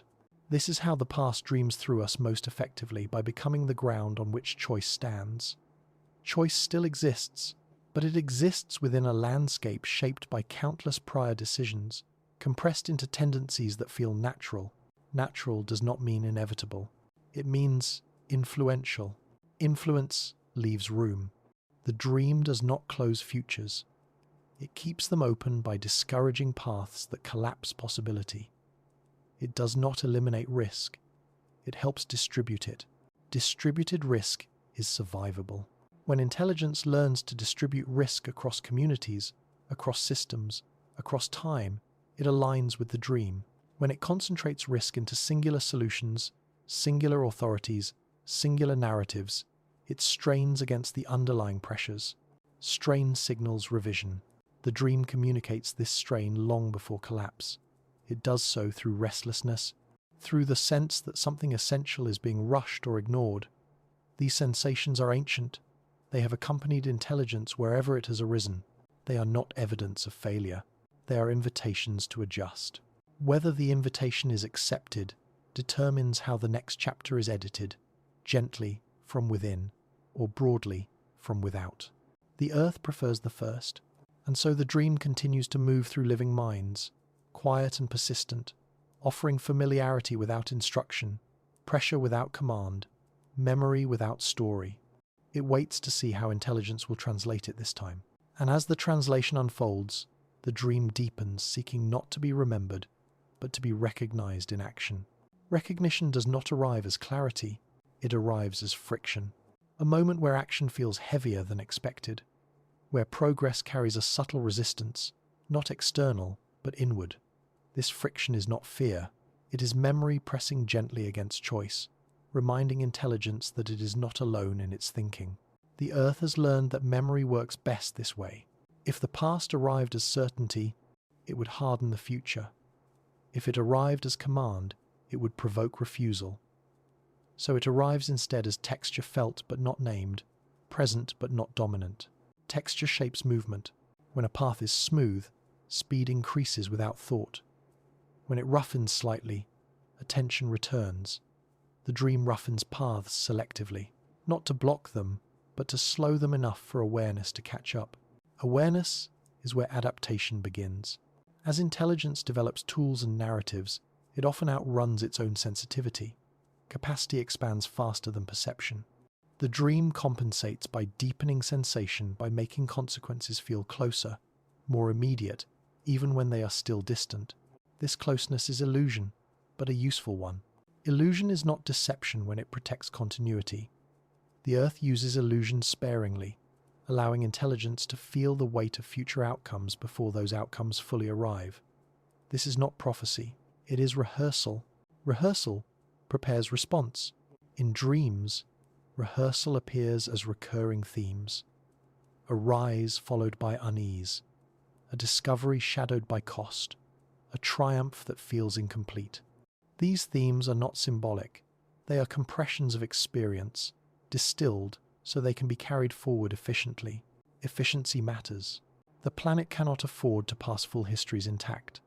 They would overwhelm new forms, so it distills, it reduces. It leaves behind only what changes behavior reliably. The rest dissolves. What remains often feels irrational. Why does certain ambition trigger discomfort? Why does excess feel wrong before harm is visible? Why does silence sometimes feel more truthful than explanation? These questions arise because the dream operates beneath logic. It does not argue. It signals. Signals do not require agreement. They require interpretation. Interpretation is where freedom lives. Intelligence is free to ignore signals, to override them, to reinterpret them as obstacles rather than guidance. The Earth allows this freedom because it is the only way new possibilities can be tested. Testing is essential. Without it, the dream would stagnate. It would repeat itself without learning. By allowing intelligence to push against it, the Earth gathers new information about what can work under changing conditions. When intelligence succeeds by ignoring the dream adapts. It updates its pressures. When intelligence fails, the dream reinforces its signals. Reinforcement is not punishment. It is calibration. Calibration aligns sensitivity with reality. If signals are too faint, they are ignored. If they are too strong, they paralyze. The Earth adjusts continuously, refining how the dream feels, so it remains actionable without being overwhelming. This refinement is subtle. It appears as cultural myths that echo older patterns, as ethical intuitions that arise across different societies without coordination, as recurring philosophical tensions that refuse to resolve neatly. These recurrences are not coincidences. They are the dream repeating until it is heard. Hearing does not mean agreement. It means consideration. It means allowing the possibility that something older than current logic is participating in the decision. When intelligence allows this participation, choices change shape, not necessarily direction, but texture. Speed moderates, scope widens, consequences are distributed rather than concentrated. Distributed consequence is survivable. Concentrated consequence invites editing. The dream prefers the first because it preserves continuity without intervention. It allows intelligence to revise itself internally, avoiding the need for larger planetary correction. But internal revision is difficult. It requires relinquishing certainty. It asks intelligence to admit that not all knowledge is its own, that some guidance arrives without authorship, that wisdom may precede explanation. This admission can feel like loss of control, but control has always been partial. The dream does not remove agency. It contextualizes it. Context widens perspective. When perspective widens, intelligence begins to sense its place within longer arcs. Decisions are no longer evaluated only by immediate success, but by how they affect the capacity to continue. Capacity to continue becomes the metric. This metric is not taught explicitly. It is felt as a preference for actions that keep options open, for systems that remain flexible, for solutions that can be revised rather than defended. Defense hardens systems. Revision softens them. The dream encourages revision. It rewards it with ease. Systems that revise themselves encounter less resistance. Those that defend rigidly encounter increasing friction. Friction is information. It tells intelligence where alignment is thinning, where the path ahead narrows dangerously, where speed has exceeded sensitivity. Ignoring friction does not remove it. It accumulates. Accumulated friction eventually becomes structure. It appears as environmental limits, as social strain, as biological consequence. What began as feeling becomes physics. This transition is the dream changing language. It does not abandon intelligence when feelings are ignored. It speaks more clearly, through conditions that cannot be dismissed as subjective. This escalation is not failure of the dream. It is its persistence. Persistence defines deep memory. The Earth does not give up on continuity easily. It tries suggestion before enforcement, intuition before structure, dream before edit. Only when all softer languages fail does it speak through constraint. Constraint is the final translation. When constraint arrives, intelligence often claims surprise. It insists there was no warning, but the warning was there, carried quietly in unease, in hesitation, in the recurring sense that something essential was being outrun. The dream was present all along. Whether intelligence learns to listen earlier or later determines how gentle the correction must be. The Earth prefers earlier listening. It offers it generously. And so the past continues to dream through the present, not as nostalgia, not as prophecy, but as a living pressure shaping choice from within. It does not demand obedience. It offers coherence. Coherence allows intelligence to move forward without tearing the systems that sustain it. It keeps the future spacious enough to accommodate new dreams, new forms, new attempts. The dream is not finished. It is ongoing. It will adapt as intelligence adapts. It will shift as conditions shift. It will remain subtle as long as subtlety works. And when subtlety fails, it will become something else. But for now, it remains what it has always been, a quiet inheritance, felt rather than remembered, asking only to be translated with care. And as translation continues, the dream begins to turn outward again, toward what intelligence chooses to become. As the dream turns outward, it changes texture again. What was once felt as inner friction begins to appear in shared spaces, in conversations, in patterns of collective behavior, in the quiet agreements societies make without ever recording them. The Earth understands that intelligence does not act alone for long. Individual awareness gathers into cultures. Cultures harden into systems. Systems begin to shape the world faster than any single mind can track. At this scale, the dream adapts its method. It moves from private sensation to collective atmosphere. Atmosphere carries memory efficiently. It settles into language choices, into what feels acceptable or excessive, into the invisible boundaries that shape decision before law ever arrives. These boundaries are not universal, but they rhyme across time. They echo older solutions tested under different skies. The past dreams here as norm, not as rule, as expectation. Certain behaviors begin to feel heavy, even when they are rewarded. Certain successes carry a strange hollowness. Certain expansions provoke unease before harm is measurable. These sensations are not moral verdicts. They are signals that coherence is thinning. Coherence is fragile at scale. As systems grow, they tend to prioritize efficiency over sensitivity. They move faster than feedback can circulate. The dream responds by thickening atmosphere, by making consequences feel closer, by amplifying discomfort around imbalance. Amplification is not alarm. It is recalibration. When collective choices drift away from underlying pressures, the dream becomes more noticeable. It appears as recurring social tensions, as cycles of overreach and correction, as the persistent return of questions thought to be settled. Why does growth feel endless but satisfaction feel scarce? Why does mastery increase while stability weakens? Why do solutions multiply yet resolve less? These questions are not philosophical accidents. They are the dream surfacing at the level of shared awareness, asking intelligence to reconsider its translation. Translation at scale is difficult. It requires systems to revise themselves, something they resist by design. Systems prefer continuity of structure over continuity of function. The dream challenges this preference gently at first, then with increasing insistence. Insistence does not shout, it accumulates. Small stresses repeat, minor failures cluster, marginal costs rise quietly, resilience thins. None of these demand immediate action alone. Together, they form a pattern too consistent to ignore. Pattern is the dream's chosen language at scale. Unlike emotion, pattern cannot be dismissed as subjective. It persists regardless of belief.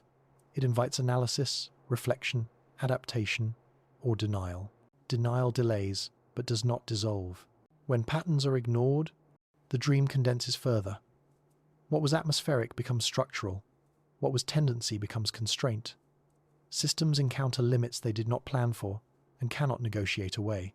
This is the dream preparing to change languages again. But even here, the Earth prefers internal revision. It waits to see if intelligence can read the pattern and adjust voluntarily. Adjustments do not need to be dramatic.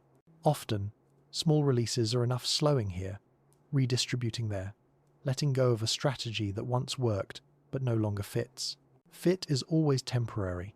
The dream never asks for perfection.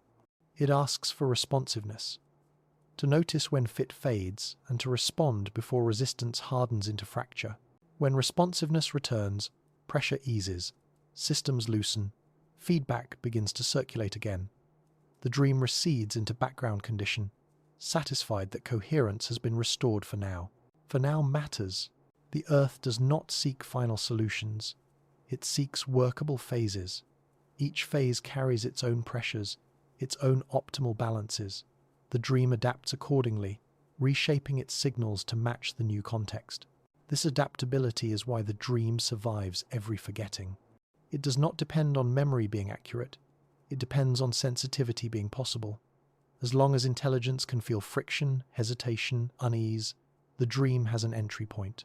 Even denial is informative. When denial persists, the dream gathers data about the limits of persuasion. It learns when suggestion is insufficient and preparation for editing must begin. This preparation is not immediate intervention. It is alignment of conditions so that correction, when it arrives, does so efficiently. Efficiency reduces damage. The Earth never edits for drama. It edits for continuity. The dream's role is to minimize the need for editing by guiding intelligence towards self-correction. Self-correction is rare but powerful. When intelligence revises itself willingly, releasing harmful speed, redistributing power, restoring balance, the dream deepens into trust. It allows more freedom, more experimentation, more range. Trust expands possibility. When intelligence refuses, the dream narrows options quietly, not as threat, but as consequence. Paths that lead to collapse become steeper. Paths that preserve coherence remain smoother. Slope is instruction. The Earth shapes slope constantly. It tilts the field of choice so that certain directions require more energy. Intelligence remains free to choose them, but the cost becomes clearer. Clarity is kindness. The dream offers clarity before constraint whenever possible. It communicates through pattern, through atmosphere, through the shared sense that something essential is being asked of the present moment. This asking is not urgent, it is persistent. Persistence defines deep time. It allows patience without surrender. The dream can wait longer than any resistance because it is carried by the same forces that carry the planet forward. Eventually, every system encounters a moment where translation must change, where old assumptions no longer fit, where revision becomes unavoidable. At that moment, the dream does not say, "I told you so." It simply changes the conditions, but until then, it remains available, as unease, as pattern, as the quiet sense that intelligence is participating in something older than itself. And as this participation deepens, the dream approaches its softest question, one that does not ask what we remember, but how we choose to continue. At the deepest point of the dream, there is no message, only direction, not a path marked clearly, but a leaning subtle, persistent, almost imperceptible unless one stops long enough to feel it. The earth does not dream in sentences, it dreams in gradients, toward balance, toward continuity, toward forms that can change without breaking. This leaning is not moral, it is practical. What can continue is favoured. What cannot loosens its hold. As intelligence stands within this leaning, choice becomes quieter, not simpler, but steadier. Decisions are no longer measured only by outcome, but by aftermath, by how much flexibility they leave behind. The dream asks not what is achieved, but what remains possible afterward.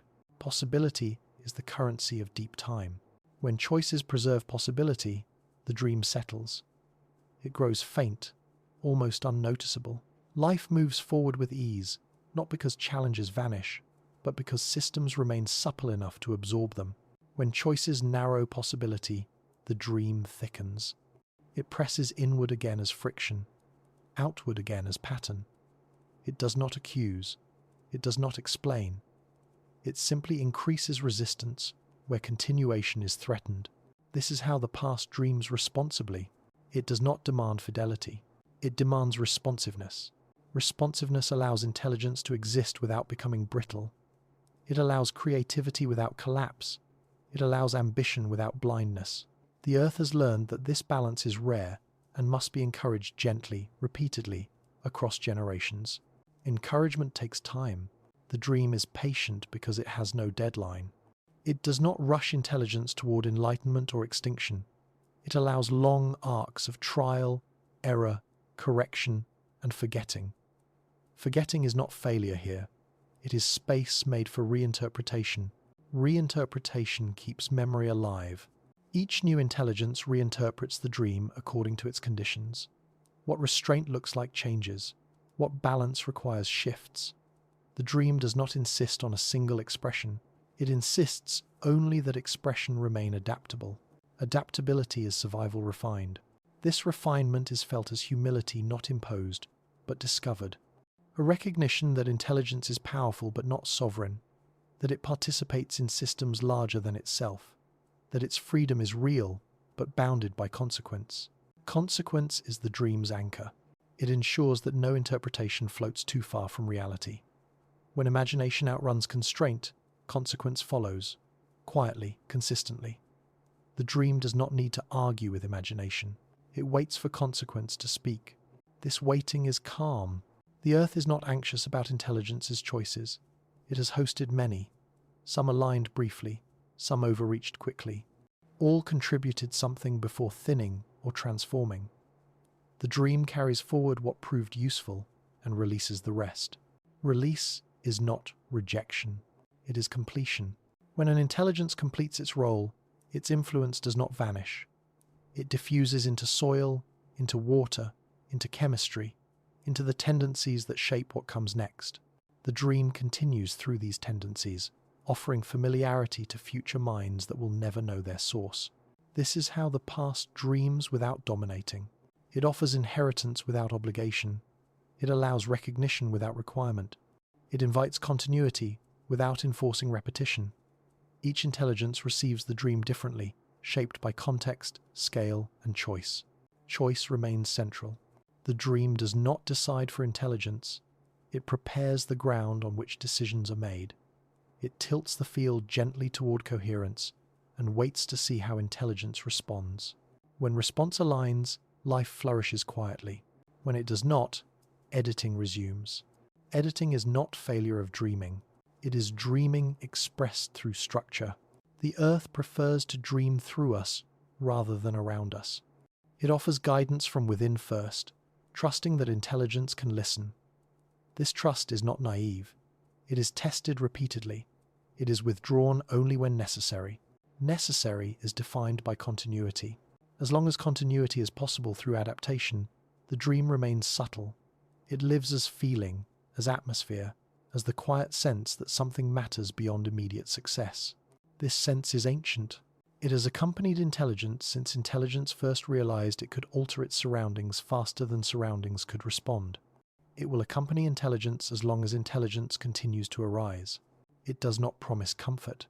It promises context. Context is what allows meaning to survive change. Without it, meaning collapses into impulse. With it, impulse becomes participation. Participation is the Earth's preference. To participate is to act while remaining open to correction, to build while allowing revision, to imagine without insisting. This posture does not eliminate risk.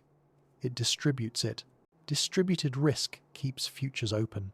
So the chapter settles here, not with an answer, but with a feeling that has been present all along.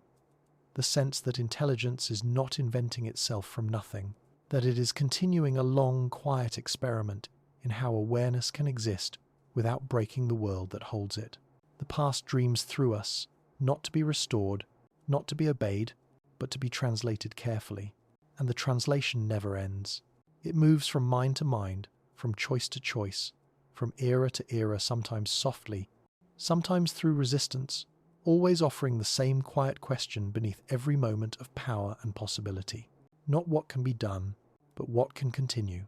And as that question lingers, the planet exhales, ready to remember again, in whatever form comes next. There is a moment, far beyond urgency, where questions stop reaching outward and begin to fold back into the ground that asked them. Not an ending, a return.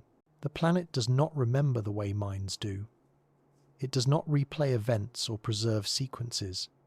It remembers through arrangement, through what it keeps close, what it allows to drift away, and what it quietly reshapes until it can belong again. This remembering is constant. Every layer of stone is an answer to pressure. Every current is a response to imbalance. Every atmosphere is a memory of what once breathed here before. The earth remembers itself by continuing. What has passed does not sit behind the present like a shadow. It lives inside the present as condition. The planet carries its own history not as archive, but as posture, a way of leaning into what comes next, shaped by everything that came before. This is where the circle closes. The earliest question, what if the earth once knew something and forgot, finds its quiet reply here. The earth did not forget. It refined. It distilled experience until only what could survive repetition remained. Survival does not favor detail. It favors pattern. Patterns are easier to carry across time than stories. They fit into chemistry, into physics, into behavior. They slip through extinctions, floods, silences, and returns. The planet remembers itself through these patterns, repeating them gently until they no longer need instruction. Time, in this remembering, is not linear. It spirals. The same tensions appear again under different conditions. The same balances are tested with new materials. Intelligence emerges, listens, resists, adapts, fades. The Earth does not evaluate success by permanence. It evaluates by contribution. Contribution is cumulative. Each intelligence leaves behind a way of interacting that either widened or narrowed the future. The planet integrates this outcome without judgment. What widened possibility is reinforced, what narrowed it is softened, dismantled, or allowed to end. This integration is memory at planetary scale. When mountains rise and erode, the Earth remembers pressure and release. When oceans advance and retreat, it remembers expansion and contraction. When atmospheres thicken or thin, it remembers breath. Even intelligence is remembered this way, not as identity, as effect. The Earth does not remember who thought first or longest. It remembers what thinking did to the systems that hold life. Did it increase resilience? Did it distribute risk? Did it allow continuation without forcing uniformity? These answers shape what the planet allows next. Allowing is subtle. It appears as conditions that feel welcoming or resistant, as environments that either support complexity or pare it back. As moments where growth feels effortless or strained, these sensations are not moral feedback. They are mechanical responses informed by long memory. The planet does not reward intelligence. It accommodates alignment.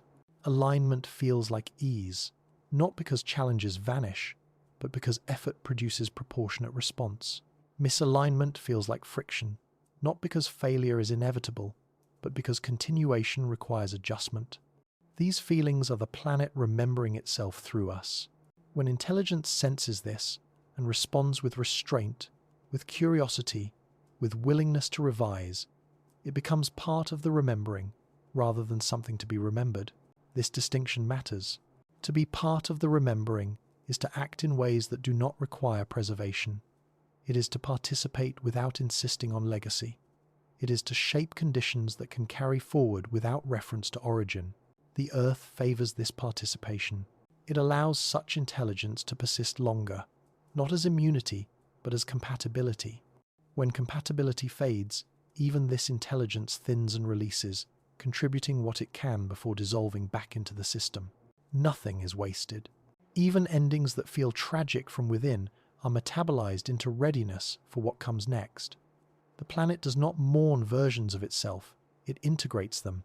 Integration is the final form of memory. At this scale, remembering is indistinguishable from functioning. The Earth remembers gravity by obeying it.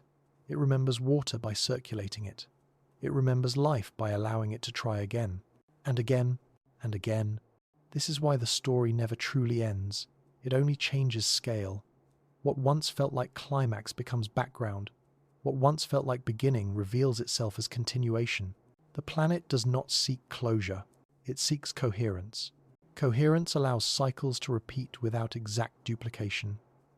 It allows novelty without collapse. It allows intelligence to arise without assuming it must be final. This humility is not imposed. It is discovered. Discovered when time stretches long enough to reveal that nothing stands alone, not civilizations, not species, not even awareness itself. Everything participates in a larger remembering that does not need to be named to function. And so the planet continues, not as archive, not as judge, but as patient keeper of conditions that make remembering unnecessary. Because when memory becomes condition, nothing needs to be recalled. It is already here. And from this quiet coherence, the Earth prepares to ask the question again, not in words, but in possibility. As coherence settles, memory loses its weight. What once pressed forward as warning or lesson relaxes into background function. The Earth no longer needs to remind itself of what it has learned. It behaves according to those learnings automatically, the way rivers follow contours without recalling how they were carved. This is the quiet mastery of time. Mastery does not mean control. It means familiarity deep enough that adjustment happens without debate. The planet adjusts constantly. Tectonic plates drift, magnetic fields wander, climates lean and recover. None of this requires decision. It is remembering expressed as motion, shaped by accumulated experience rather than intention. Experience, at this scale, is pressure resolved.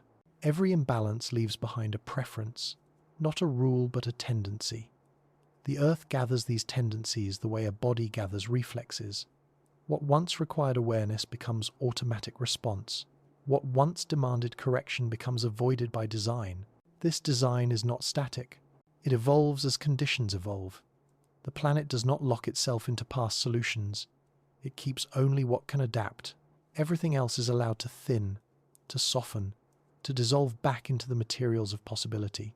Possibility remains central. Even when memory feels complete, the Earth leaves space for surprise. It resists final forms. It does not settle into equilibrium, so perfect it cannot move again. Stability is always provisional, balanced just enough to allow change without collapse. Collapse is inefficient. Inefficiency invites editing. The planet prefers efficiency not in speed, but in recoverability.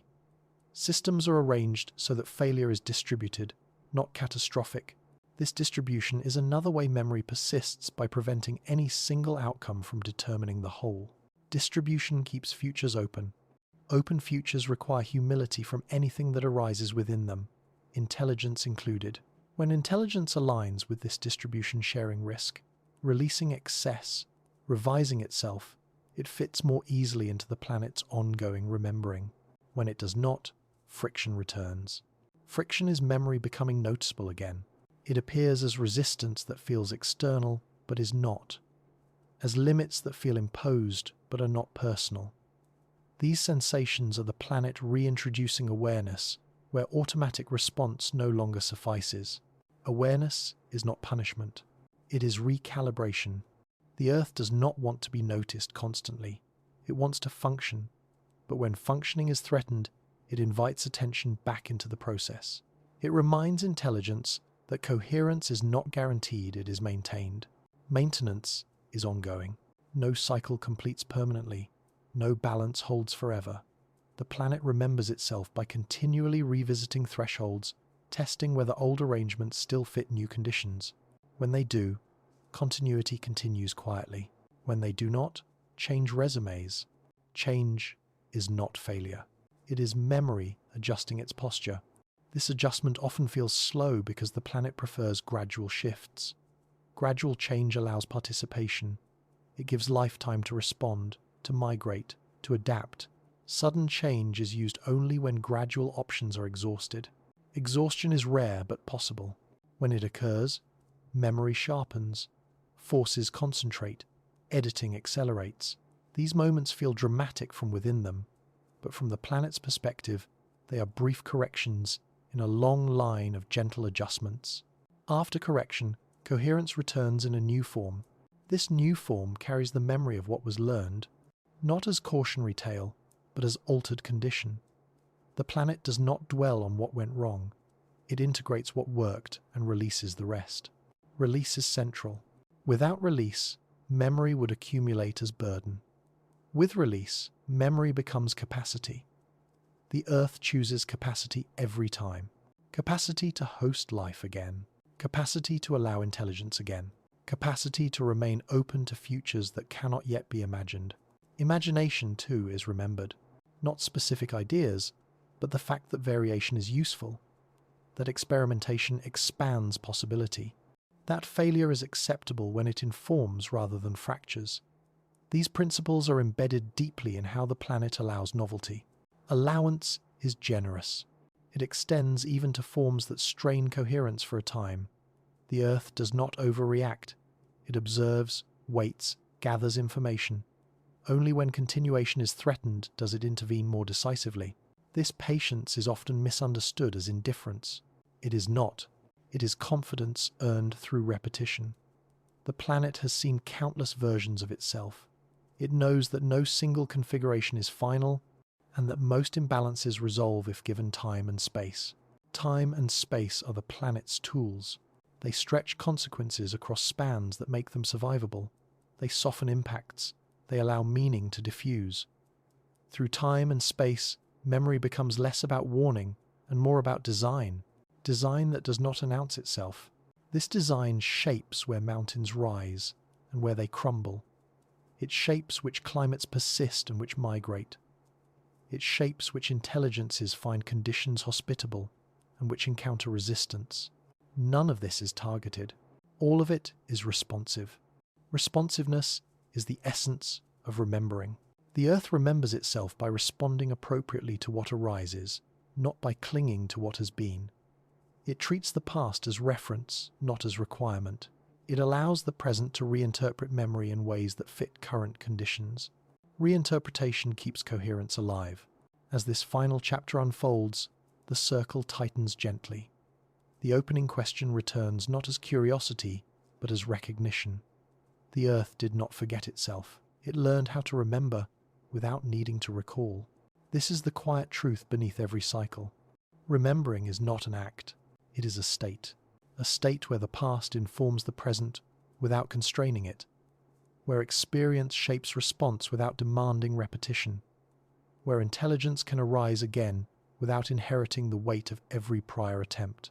The planet maintains this state patiently, through silence and change, through loss and renewal, through forgetting and rediscovery. And as long as it does, the story remains open, ready to receive whatever comes next without needing to explain what came before. The circle is almost closed, not with an ending, but with a return gentle enough to feel like rest. Rest does not arrive as stillness. It arrives as rhythm rediscovered. After long arcs of change, the planet settles into a tempo that feels familiar, even when the landscape is new. Mountains breathe through erosion. Oceans breathe through tides. Atmospheres breathe through seasons that lean and correct. This breathing is memory enacted without reflection. Reflection belongs to minds. Breathing belongs to worlds. The Earth remembers itself most clearly when it no longer needs to pause to remember, when response flows without hesitation, when correction happens gently, embedded in motion rather than imposed from outside. This is why the planet feels ancient even in moments of novelty. Novelty does not break continuity. It tests it. Each new form, each new intelligence, arrives into a world already tuned by experience. The tuning does not forbid experimentation. It shapes how far experiments can go before feedback returns. Feedback is the planet's language of care. It arrives as ease or resistance, as abundance or scarcity, as resilience or fragility. These conditions are not judgments. They are expressions of fit. Where fit holds, systems persist. Where it thins, adjustment begins. Adjustment is not crisis. It is conversation. The planet converses with itself constantly through these adjustments. Rivers shift course to reduce pressure. Forests reorganize after fire. Species alter timing when seasons drift. Intelligence, too, is part of this conversation, whether it listens or not. Listening changes the tone. When intelligence listens, it participates consciously in remembering. It notices patterns before they harden into constraints. It revises behavior while revision is still light. It releases what no longer fits without needing to be forced. This listening does not require certainty. It requires humility. Humility allows intelligence to accept that not all guidance arrives as explanation, that some understanding lives in sensation, in unease, in the quiet sense that continuation matters more than dominance. When intelligence adopts this posture, the planet responds with cooperation. Not reward, but compatibility. Systems open, feedback softens, the work of maintaining coherence becomes shared rather than imposed. Shared work lasts longer. But the planet does not depend on intelligence to remember correctly. It remembers regardless. When listening fails, the Earth continues the conversation through other means, through limits, through reorganization, through the slow insistence of consequence. This insistence is not anger. It is continuity defending itself. Continuity has no preference for form. It will carry on through microbes if needed, through forests, through silence. Intelligence is welcome, but not required. The planet remembers itself with or without witnesses. This is the grounding truth beneath all ambition. Knowing this does not diminish intelligence. It contextualizes it. It places awareness inside a larger remembering that began long before thought and will continue long after it fades. Within this context, urgency relaxes. Not because action no longer matters, but because no single action must be final. The planet does not demand perfection. It allows revision. It allows failure that informs rather than fractures. Fracture is what the planet avoids. Whenever coherence threatens to break, memory sharpens, processes concentrate, correction accelerates. These moments feel dramatic only because they compress what usually unfolds slowly. Afterward, rhythm returns. This return is not restoration, it is recalibration. The world continues in a slightly altered form, carrying forward what proved workable and releasing what did not. Release is how remembering stays light. A memory that cannot release becomes burden. A burden distorts response. The Earth learned early to let go quickly enough to remain flexible.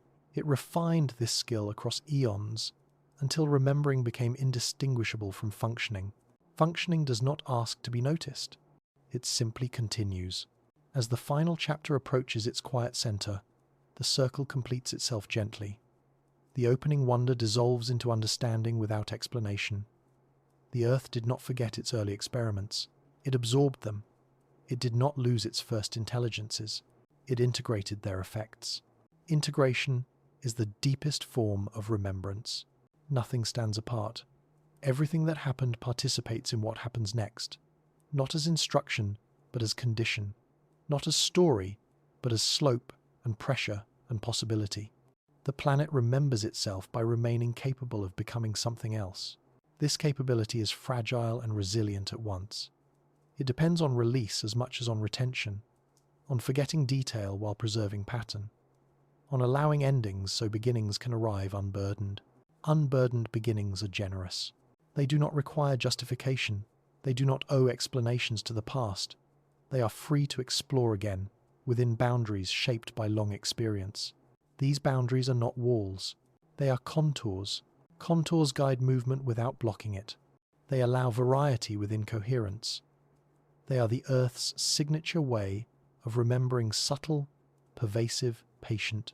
And so the planet continues to breathe its memory into every cycle, every adaptation, every emergence of awareness that wonders briefly what came before.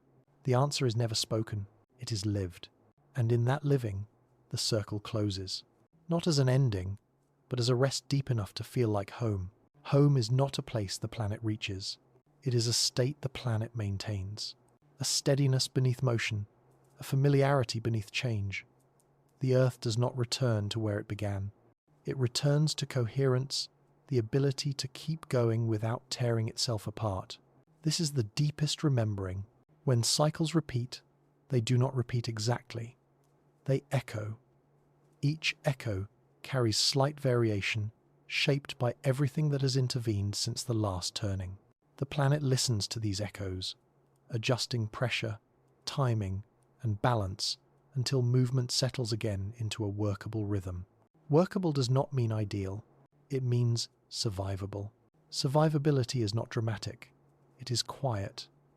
It lives in redundancy, in overlap, in systems that can fail partially without collapsing entirely.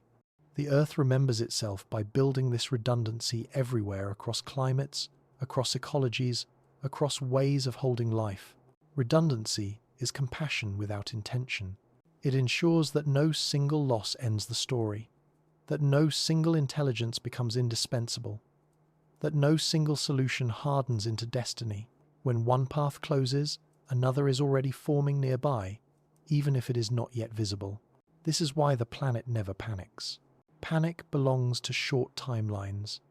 The Earth works in spans long enough for recovery to be the rule rather than the exception. Even when damage accumulates, memory remains distributed enough to reorganize around it. Reorganization is remembering in motion. After upheaval, the planet does not rush to restore what was. It assembles what fits now. New arrangements emerge from old materials, carrying forward experience without clinging to form. This is how the Earth avoids nostalgia. Nostalgia would freeze response. It would privilege the past over the present. The planet refuses this. It treats the past as resource, not destination. What worked once is useful only if it works again under current conditions. Conditions change. As they do, memory reshapes itself accordingly. The Earth does not insist on the lessons of one era applying forever. It tests them continuously, discarding what no longer aligns. Discarding is gentle when done early. When revision happens incrementally, it barely registers. When it is delayed, it arrives as rupture. The planet prefers the first and offers countless chances for adjustment before the second becomes necessary. These chances appear as signals, a sense of imbalance, a pattern of strain, a quiet reduction in resilience. None of these are punishments. They are invitations to participate in remembering consciously, to revise behavior while revision remains light. If the invitation is accepted, the planet responds with ease. Systems loosen, feedback stabilizes. The work of maintaining coherence becomes shared again. If it is not, the planet continues remembering on its own. This independence is not hostility. It is reliability. The Earth cannot suspend its processes to accommodate denial. It continues breathing, circulating, adjusting. Anything that aligns with these movements finds room. Anything that resists encounters pressure. Pressure teaches without words. Over time, intelligence learns, sometimes slowly, sometimes abruptly, that it is not separate from this remembering, that its actions are folded into planetary memory whether it intends them to be or not. This realization can feel unsettling, but it is also grounding. It removes the burden of finality. It frees intelligence from the need to be ultimate or permanent. It allows participation without ownership. Ownership narrows. Participation expands. The Earth expands possibility by refusing to be owned by any single narrative. It remembers itself through many voices, many forms, many attempts, none of which are required to last forever. Forever is not the goal. Continuance is. Continuance depends on letting go as much as on holding on. The planet has learned this balance so thoroughly that it no longer feels like effort. It feels like nature. Nature is memory that no longer needs explanation. As this final chapter approaches its quiet closure, the sense of return deepens, not to origin, but to understanding. The Earth remembers itself by staying responsive, by keeping options open, by allowing intelligence to arise and pass without losing the capacity to host it again. This capacity is the true inheritance passed forward through time. Not knowledge, not monuments, not proof. Capacity. Capacity to adapt. Capacity to recover. Capacity to imagine again. Everything the planet has experienced has refined this capacity. Every extinction, every flood, every emergence of awareness has contributed something, either by expanding possibility or by revealing limits. Limits are not enemies. They are shape. Shape gives movement direction without dictating destination. The Earth remembers itself by shaping the field in which life moves, not by scripting the path it must take. And within this shaped field, intelligence continues to arise, to wonder, to act, sometimes listening, sometimes insisting, always participating in a remembering larger than itself. The circle is nearly complete now, not sealed, but softened. The opening question has dissolved into lived reality. The Earth did not forget. It learned how to remember without needing to recall, and in that learning, it rests. Not because the story is over, but because it is ready to continue. Eventually, even questions grow quiet, not because they are answered, but because they are no longer needed in words. The planet reaches a depth where wondering becomes unnecessary, where understanding lives in motion, in balance held long enough to feel like peace. This is not stillness, it is ease. The Earth continues turning, not toward a destination, but within a rhythm it knows how to keep.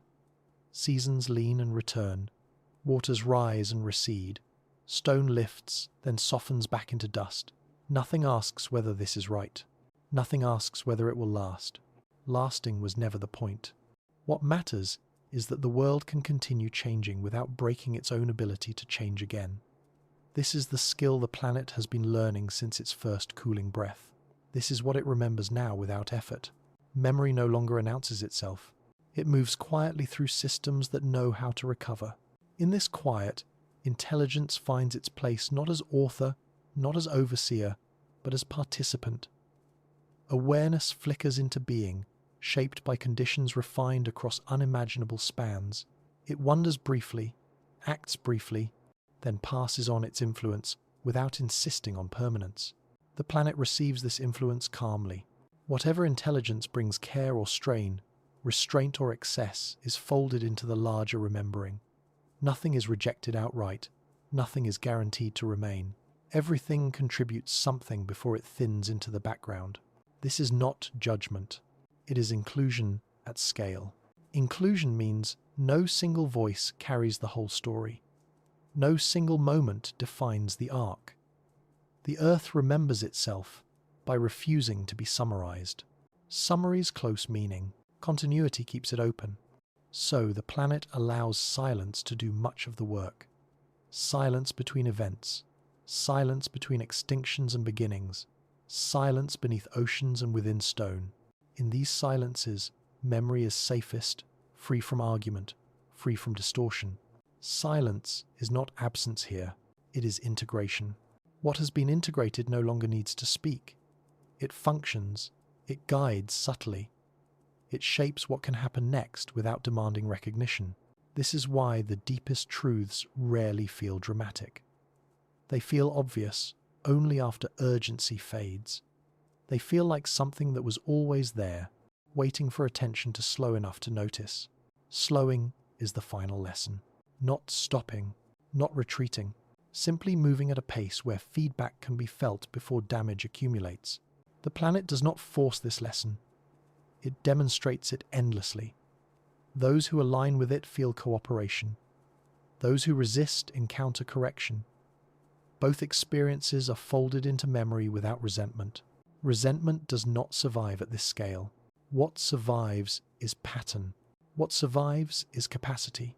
What survives is the ability to begin again without carrying the full weight of what came before. This ability is the Earth's quiet achievement. It means no failure is final. It means no success is absolute. It means the story always remains open enough for another variation. And so the circle closes where it began, not with an answer, but with a presence. The sense that the world beneath every step is older than thought, wiser than intention, patient beyond measure. The planet remembers itself by continuing to host possibility. It does not cling. It does not hurry. It does not explain. It simply remains breathing time into matter, shaping futures from what has already learned how to endure. And somewhere within that enduring, another awareness will rise again, look outward, and feel without knowing why that it is standing inside something that has been remembering all along.